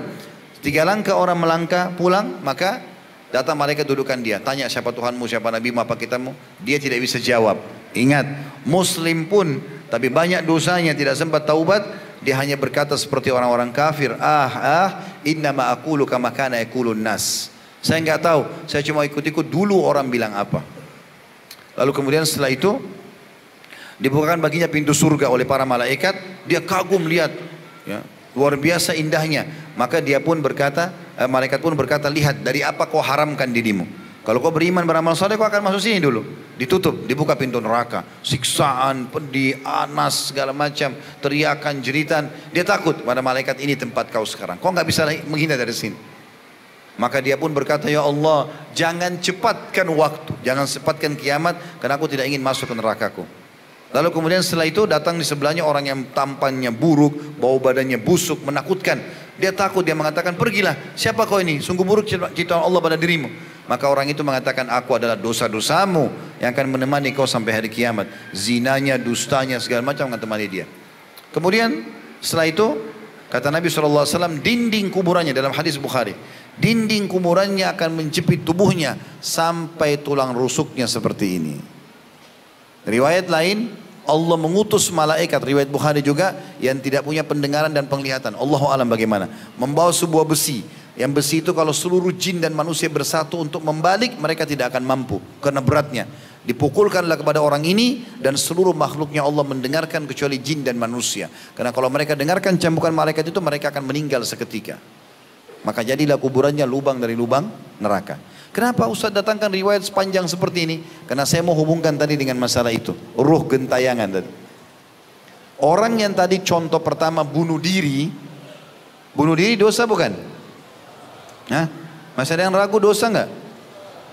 Karena di Indonesia ini masih ada yang minum baygon lah, putusin urat nadinya lah, buang dirinya. Ini kenapa bunuh diri? Dan aneh, karena putus cinta, karena PHK kerja, masih bisa nikah sama yang lain, bisa kerja yang lain, gitu kan?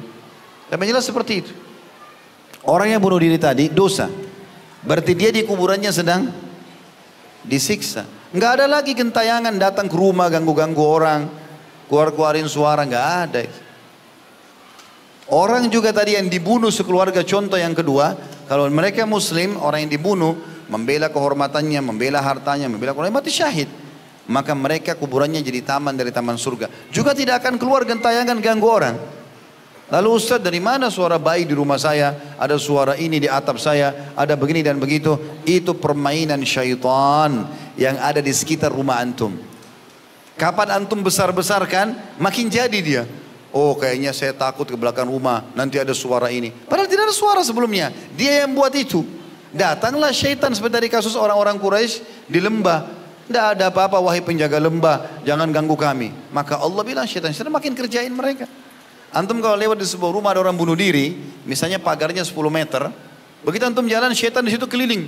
Itu orang yang bunuh diri perempuan, rambutnya panjang, matanya belalak gini-gini. Kalau antum takut, balik ke sana ada kita lihat betul, itu permainan syaitan.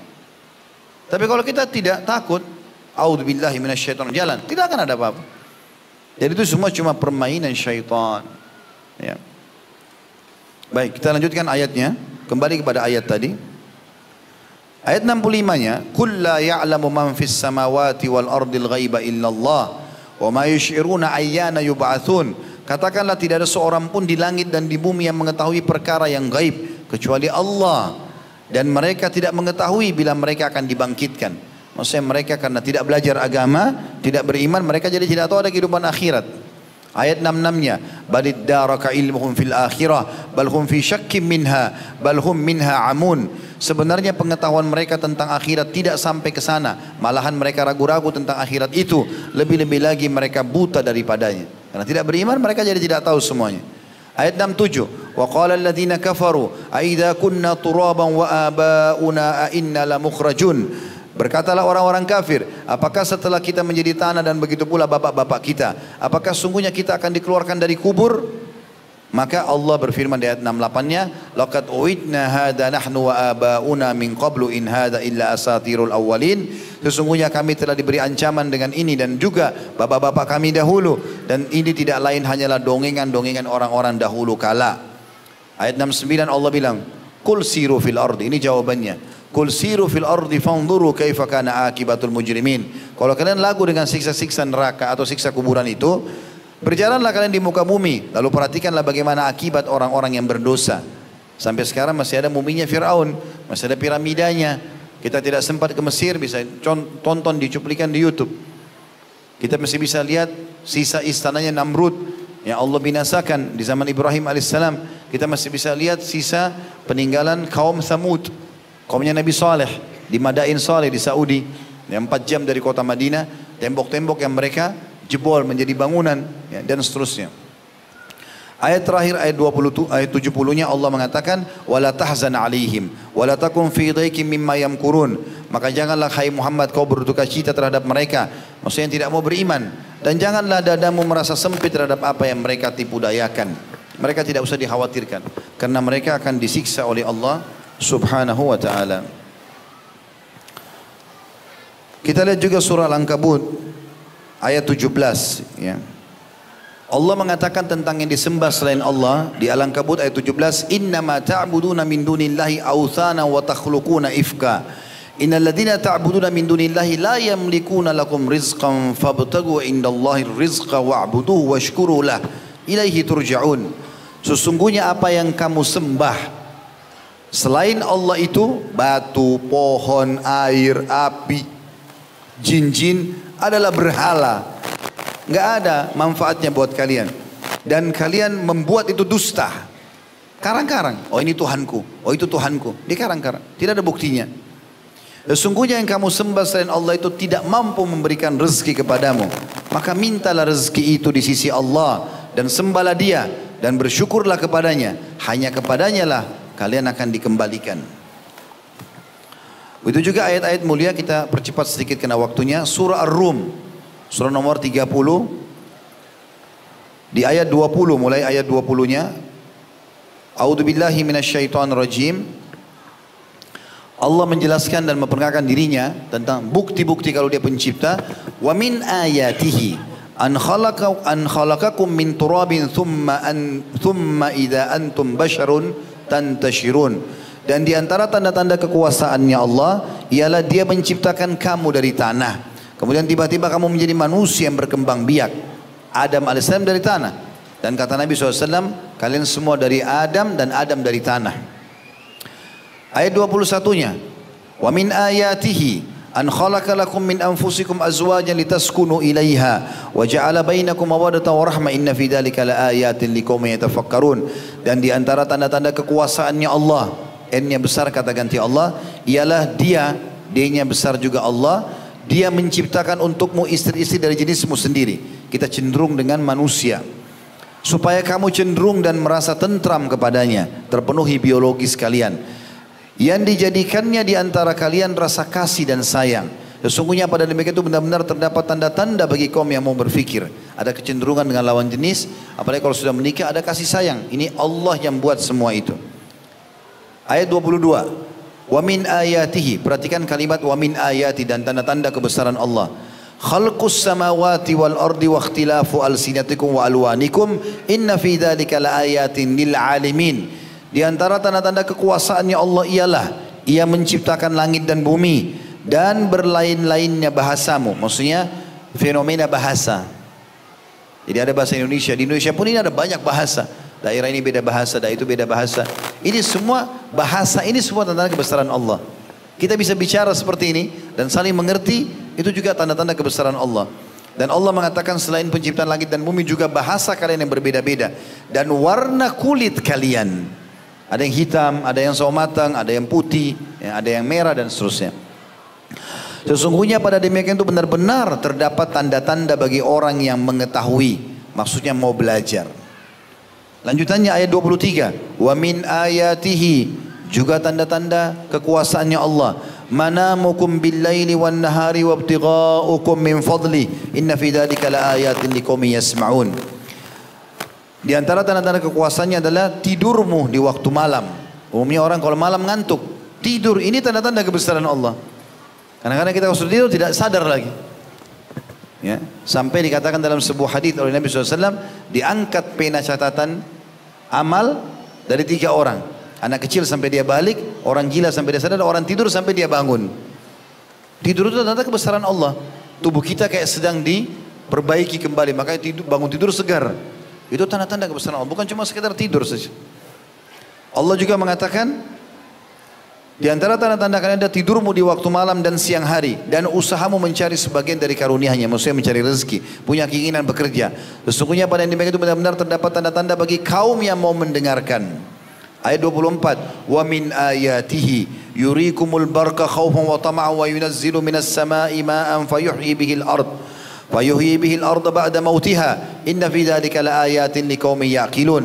Di antara tanda-tanda kekuasaannya juga adalah dia memperlihatkan kepadamu kilat yang menimbulkan ketakutan dan harapan. Fenomena listrik kilat yang besar kita bisa lihat gitu kan. Dan dia menurunkan hujan dari langit lalu menghidupkan bumi dengan air itu sesudah matinya. Tadinya tandus, begitu turun hujan sedikit tumbuhlah tumbuh-tumbuhan. Sesungguhnya pada demikian itu benar-benar terdapat tanda-tanda bagi kaum yang mempergunakan akalnya. Ayat 25. Wa min ayatihi an taqumas sama'u wal ardu bi amrih thumma idza da'akum da'watan minal ardi idza antum takhrujun. Dan di antara tanda-tanda kekuasaannya ialah berdirinya langit dan bumi dengan iradatnya atau dengan keinginan Allah SWT. Kemudian apabila dia Allah memanggil kamu sekali panggil dari bumi, seketika itu juga kamu keluar dari kubur. Nanti hari kiamat Allah cuma memanggil dengan satu seruan, semuanya bangkit lagi makhluk untuk dihisab. Ayat 26-nya, walahu man fis samawati wal ard kullun lahu qanitun. Kepunyaan Allah lah siapa saja yang ada di langit dan di bumi, semuanya hanya tunduk kepadanya. Ayat 27-nya ini sampai ayat 27 di sini, wa huwal ladzi yabda'ul khalqa tsumma yu'iduhu wa huwa ahwanu 'alaihi walahul mathalul a'la fis samawati wal ard wa huwal azizul hakim. Dan dialah yang telah menciptakan manusia dari permulaan, sperma sama sel telur, kemudian dia mengembalikan atau menghidupkannya kembali di hari kiamat nanti, dan menghidupkan itu adalah lebih mudah baginya, dan baginya lah sifat yang maha tinggi di langit dan di bumi, dan dialah yang maha perkasa lagi maha bijaksana. Pernah ada satu orang Quraisy datang, kemudian dia mengambil tulang unta dihancurin, lalu dia ambil, lalu dia lempar ke wajah Nabi SAW sambil mengatakan, man yuhyil idhama wa hiya ramim. Hai Muhammad, siapa yang bisa hidupkan lagi tulang-tulang ini setelah hancur begini jadi debu?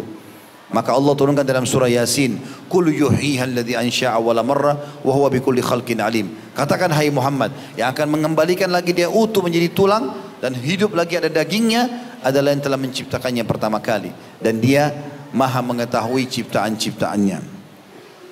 Mungkin kita tutup dengan ini walaupun cukup banyak ya ayat-ayat Al-Waqi'ah, surah Al-Waqi'ah ayat 57 ya, dimulai dari ayat 57. Ada beberapa sebenarnya, ada surah Luqman, ada surah Ghafir, Fatir, ada surah Qaf. Hampir semua ayat Al-Quran bicara tentang masalah keajaiban ini. Tapi kita tutup dengan ini insya Allah bagi ayatnya. Nanti kita akan coba tambahkan sedikit dengan kisah. Surah Al-Waqi'ah, surah nomor 56, ayatnya ayat 57. A'udzubillahi minasyaitonir rajim. Allah berfirman, Nahnu khalaqnakum falawla tusaddiqun. Wahai para manusia, kamilah yang telah menciptakan kalian, maka mengapa kalian tidak mempercayai itu, tidak membenarkan? Tidak ada pencipta lain. Lalu Allah ajak kita berfikir. Ayat 58-nya, afara'aitum ma tubnun, maka coba terangkan kepadaku tentang nutfah yang kamu pancarkan, spermamu itu, bagi kaum laki-laki. Ayat 59, a antum takhluqunahu am nahnul khaliqun, kamu kayak menciptakannya atau kami kayak menciptakannya. Tidak ada opsi lain. Sekarang kalau di luar tubuh mungkin kau masih mengatakan patung ini yang menciptakan, pohon itu yang menciptakan. Tapi di tubuhmu sekarang, sperma dalam tubuhmu, kau pancarkan sehingga jadi manusia. Kau yang ciptakan atau kami yang ciptakan? Tidak ada pilihan. Kalau kau ciptakan, buktikan coba. Bahkan kita harus mengeluarkannya dengan cara dipaksa dulu baru bisa keluar. Lalu Allah mengatakan ayat 60-nya, Nahnu qaddarna bainakumul mauta wa ma nahnu bimasbuqin. Kami telah menentukan kematian di antara kamu. Bukan cuma ciptakan sperma, ajalmu pada saat itu pun kami sudah tentukan. Dan kami sekali-kali tidak akan dapat dikalahkan, kata Allah. Ayat 61, ala an nubaddila amthalakum wa nunsyi'akum fi ma la ta'lamun, untuk menggantikan kamu dengan orang-orang yang seperti kamu dalam dunia ini dan menciptakan kamu kelak di akhirat dalam kehidupan atau dalam keadaan yang tidak kamu ketahui.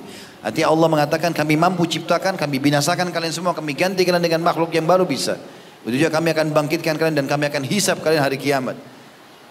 Ayat 62-nya, walaqad alimtumun nasy'atal ula falaula tadhakkarun. Sesungguhnya kalian telah mengetahui penciptaan yang pertama.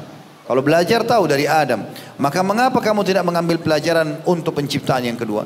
Artinya kalian sudah ada diciptakan di muka bumi ini, sebagaimana kita ada di sini, kita juga bisa ada di akhirat. Ayat 63-nya, afara'aitum ma tahruthun. Coba terangkan juga kata Allah kepadaku tentang apa-apa yang kamu tanam, tumbuh-tumbuhan itu. Ayat 64-nya, antum tazra'unahu am nahnuz zari'un. Kamu kayak menumbuhkannya atau kami kayak menumbuhkannya?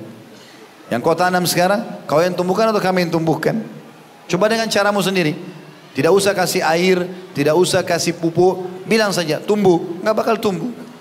Berarti kau tidak bisa. Atau kami yang ciptakan, sehingga kami membuat keluar daunnya, ukurannya, buahnya, kadar airnya, dan kami mudahkan kau dapat air bisa menyiramnya. Allah mengatakan ayat 65-nya, "Lau nasya'u laja'alnahu hutaman fadhaltum tafakkahun." Kalau kami kehendaki, benar-benar kami jadikan dia hancur dan kering, tumbuh-tumbuhan kalian itu, maka jadilah kamu heran dan tercengang. Tadi saya kasih contoh, petani sudah tinggal panen besok padinya, Allah datangkan tikus, habis semua. Mereka cuma bisa tercengang, kok bisa ya? Ujungnya manusia cuma bilang, kok bisa? Ayat 66, inna lamugramun. Lalu mereka sambil berkata yang tercengang tadi tanamannya hancur semua, sesungguhnya kami benar-benar menderita kerugian. Ayat 67-nya, bal nahnu mahrumun, bahkan kami menjadi orang-orang yang tidak mendapat hasil apa-apa. Ayat 68-nya, afara'aitumul ma'al ladzi tashrabun. Ini yang ketiga Allah ingatkan di sini. Terangkan kepadaku tentang air yang kau minum. Ini air yang kita lihat sekarang depan mata. Siapa yang buat air seperti ini syairan? Dan siapa yang membuat menciptakan kita juga? Dan siapa yang membuat kita butuh dengan air ini? Dan subhanallah kalau kita haus teman-teman, kita nggak bisa ganti yang lain. Kita kalau haus, makan tambah haus. Harus minum. Nggak bisa tidak. Dan harus ini. Aneh itu. Kalau orang tidak yakin dan tidak faham masalah ini. Allah bilang, coba lihat air yang kalian minum, terangkan kepadaku.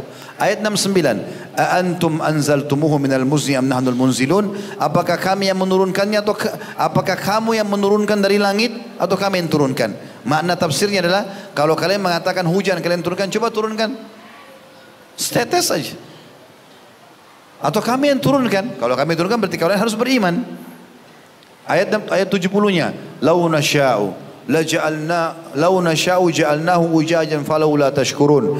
Kalau kami kehendaki niscaya kami jadikan air yang turun hujan itu asin, maka mengapa kau tidak bersyukur? Kalau kami jadikan asin, tidak bisa kalian fungsikan. Minum air asin tidak bisa, walaupun suci. Yang terakhir, yang keempat, Allah ingatkan ayat 71. Afara'aitumun nara allati turun. Terangkan kepadaku tentang api yang kamu nyalakan. Maknanya adalah dengan menggosok-gosokkan kayu atau batu. Ayat 72-nya. Antum ansya'tum syajarataha am nahnul munsyi'un. Kamu yang menjadikan kayu itu atau kami yang menjadikannya? Yang kalian jadikan kayu bakar. Potong dari pohon lalu jadikan kayu bakar lalu dibakar. Lalu terbakarlah. Itu pohon-pohon yang kalian jadikan sebagai bahan bakar. Kalian yang menciptakan kah? Atau kami yang menciptakan, kata Allah. Ayat 73-nya. Nahnu ja'alnaha tadhkiratan wa mata'an lil muqwin. Sesungguhnya kami jadikan api itu untuk peringatan dan bahan yang berguna bagi musafir di padang pasir. Ayat terakhir 74. Fasabbih bismi rabbikal azim. Maka bertasbihlah dengan menyebut nama Tuhanmu yang maha besar. Maksudnya berimanlah dan patuhlah kepadanya. Kita akan tutup teman-teman sekalian. Sudah jam 10, saya ambil beberapa menit saja dengan kisah-kisah, beberapa kisah yang ingin saya sampaikan. Mudah-mudahan keburu insya-Allah, tentang fenomena orang-orang yang sudah meyakini apa saja yang tadi sudah kita sampaikan ini dan bagaimana realisasi dalam kehidupan mereka sehari-hari. Mudah-mudahan dengan ini kita bisa ambil pelajaran insya-Allah dan lebih menambah keimanan kita. Ada sebuah buku yang saya baca ini. Buku ini judulnya Kisah-Kisah Nyata. Ditulis oleh Ibrahim bin Abdullah Al-Hazimi, diterbitkan oleh Darul Haq ya. Ini bukan tulisan saya tapi cukup menarik buku ini, banyak kisah-kisahnya. Di antaranya adalah ada kisah dinukil oleh Abu Farraj Ibnu Jauzi rahimahullah. Beliau berkata, aku pernah mendengar bahwasanya ada seorang dari golongan mulia dan terkemuka berjalan melintasi sebuah kuburan. Tiba-tiba dilihatnya ada seorang perempuan yang cantik mengenakan baju hitam. Dipandanglah perempuan tersebut, akhirnya dia pun jatuh hati. Lalu dia menulis sepucuk surat untuk si perempuan itu. Dia mengatakan, sebelumnya aku kira matahari itu hanya satu dan hanya bulan yang berhak mendapat sifat kecantikan. Hingga akhirnya aku melihatmu saat mengenakan baju duka yang berwarna hitam dan pelipismu terangkai indah di atas pipi. Maka aku pun berlalu sementara hatiku dipenuhi rasa suka, jantungku bergetar dan air mata pun bercucuran. Jawablah ungkapan ini seiring dengan ucapan terima kasih dan gunakanlah kesempatan untuk menyambung hubungan dengan orang yang sedang kasmara. Maksudnya ini syair cinta. Jadi cinta dengan seorang wanita. Setelah ditulis, dilemparkan surat tadi ke arah perempuan yang dia lihat dekat kuburan tadi.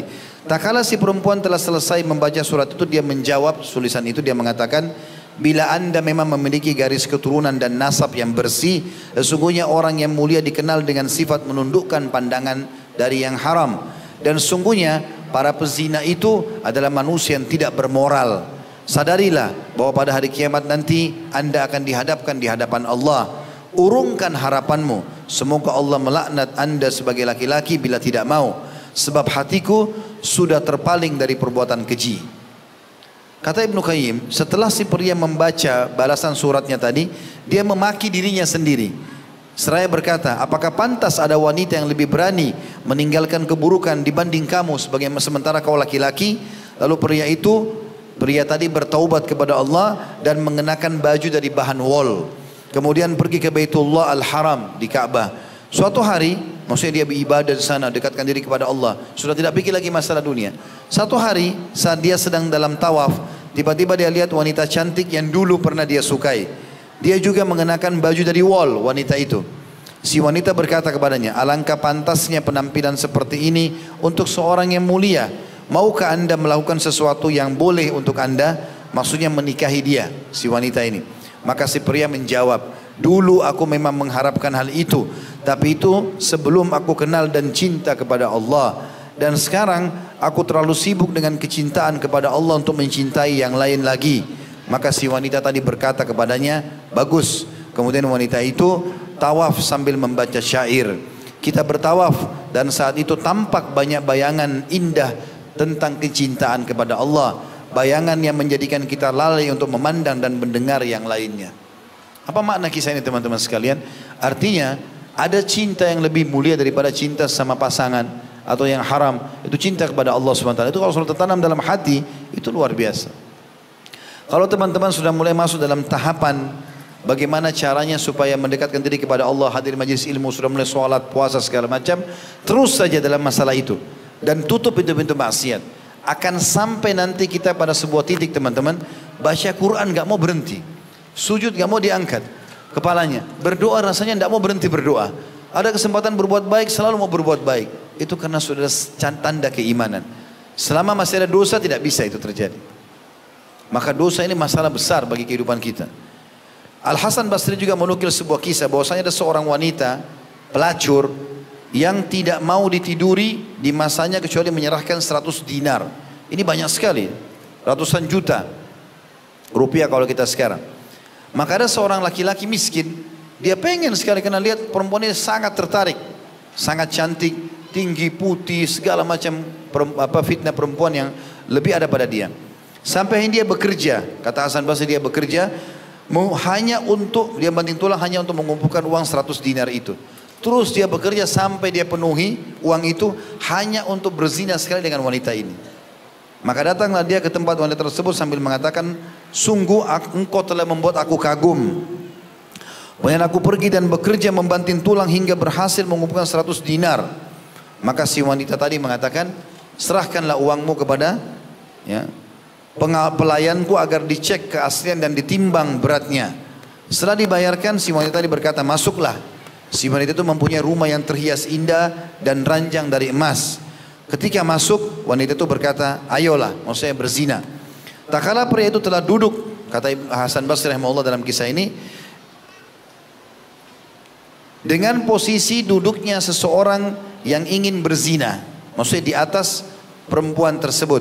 Pada saat itu dia tiba-tiba mengingat bagaimana si laki-laki ini bagaimana nanti dia mempertanggungjawabkan perbuatan zina ini di hadapan Allah. Tubuhnya tiba-tiba menjadi gemetar dan syahwatnya hilang. Maka dia tiba-tiba berkata pada wanita itu, biarkanlah aku keluar dari rumah ini. Tidak jadi, dia tarik kemaluannya, tidak jadi berzina. Dan uang 100 dinar ambil saja untukmu. Maka kata Hasan Basri dengan penuh rasa heran, si wanita tadi bertanya, ada apa denganmu? Kau telah mengaku pernah melihatku lalu engkau kagum dan menginginkan diriku, kemudian engkau pergi bekerja membanting tulang hingga berhasil mengumpulkan 100 dinar. Dan setelah engkau bisa mendapatkan aku, kau mengatakan hal tersebut, kau meninggalkan tiba-tiba. Ini sungguh aneh. Si pria menjawab, tidak ada yang mendorongku untuk melakukan hal itu selain perasaan takutku kepada Allah Subhanahu wa taala. Aku membayangkan bagaimana saat nanti aku berdiri di hadapannya. Si wanita berkata, jika kau memang benar-benar berkata jujur, maka tidak ada yang berhak menjadi suamiku kecuali engkau. Tapi si pria tidak menanggapi itu, dan dia hanya berkata saja, biarkan aku keluar. Si wanita bilang, baiklah, tapi kau harus berjanji bahwa nanti kau akan menikahiku. Si pria berkata lagi, tidak ada janji sampai aku keluar. Si wanita berkata, engkau harus berjanji, demi Allah bila nanti aku datang kepadamu kau akan menikahiku. Pria itu lalu menjawab, mungkin.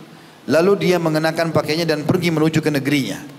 Dan si wanita tadi, karena sikap laki-laki tadi, maka dia pun meninggalkan dunia hitamnya dengan penuh penyesalan atas segala apa yang pernah diperbuatnya. Sampai akhirnya ia mencari tahu tentang negeri si pria tadi.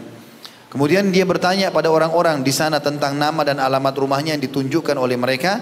Orang-orang berkata kepada pria tersebut, ratu cantik sedang datang dan menanyakan tentang kamu, karena memang sangat terkenal dengan kecantikannya.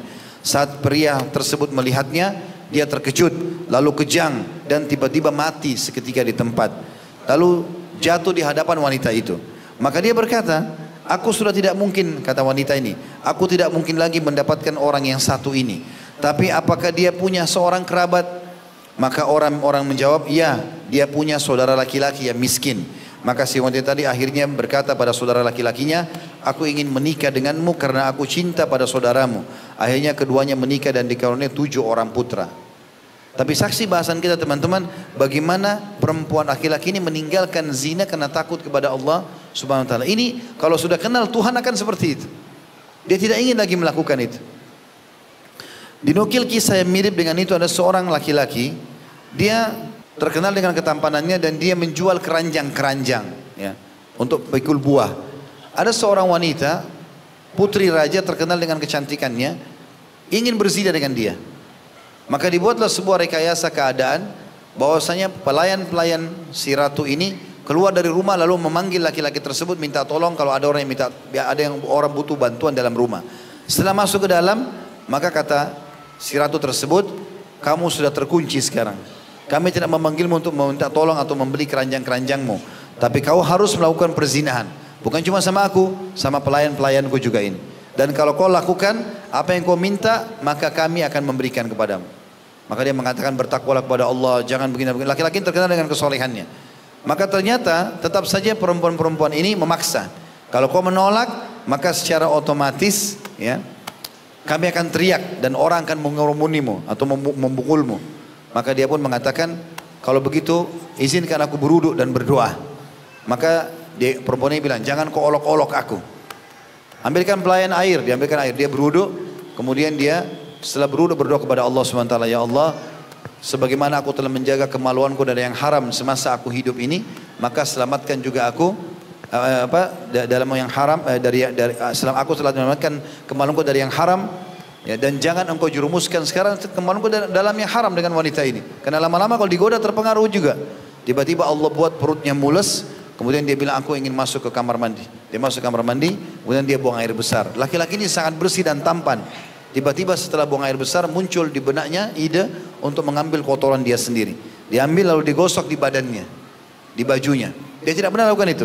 Waktu dia keluar dari WC kayak kita sekarang, tiba-tiba si ratu tadi melihat dia tuh, perempuan yang cantik ini melihat, heran. Ada tai, ada kotoran di badannya. Lalu kemudian perempuan itu mengatakan, sungguh jorok kamu ini, kotor sekali. Dia bilang, beginilah saya sekarang. Maka perempuan itu mengatakan pada pelayannya, keluarkan laki-laki ini karena saya tidak pernah temukan laki-laki yang sekotor ini. Maka dia pun keluar dari rumah tersebut, tidak jadi berzina, sambil sujud syukur kepada Allah Subhanahu wa ta'ala. Begitu mereka meninggalkan dosa-dosa. Dan sekian banyak kisah yang kalau kita mau ceritakan mungkin tidak akan pernah habis ya. Ada beberapa buku yang saya sarankan untuk teman-teman miliki. Di antaranya tadi buku kisah-kisah nyata ini. Ada juga 99 kisah orang saleh, dibacain. Ada juga satu buku saya lupa, kalau tidak salah judulnya 125 kisah nyata. Semuanya teman-teman sekalian tujuannya adalah bagaimana kita agar melihat di realita kehidupan kita, memang ada orang yang sudah terapkan dan diberikan oleh Allah Subhanahu wa ta'ala. Dan sebaliknya, ini sebagai kata penutup saya, kalau kita melakukan kemaksiatan, maka akibatnya akan sama dengan orang buat maksiat. Kalau antum kerja di satu kantor, antum lihat ada orang sukses. Dia kerja, dia benar, ikuti peraturan, dia baik, maka dia naik jabatannya. Kita kalau masuk kantor kita ikutin, kita akan seperti dia. Kalau ada orang yang ugal-ugalan, suka buat pelanggaran, lalu antum ikuti dia dan dia dipecat di kantor, antum pun akan diucat. Akibat yang kita contohi akan menimpa kita sendiri. Ikuti orang-orang beriman dan beramal saleh, kita akan sama mereka. Ikuti ahli maksiat, kita juga akan sama bersama mereka. Dan dengan cara menjaga ketakwaan kepada Allah ini, secara otomatis akan sangat indah hubungan dengan Allah Subhanahu wa ta'ala. Allahu a'lam.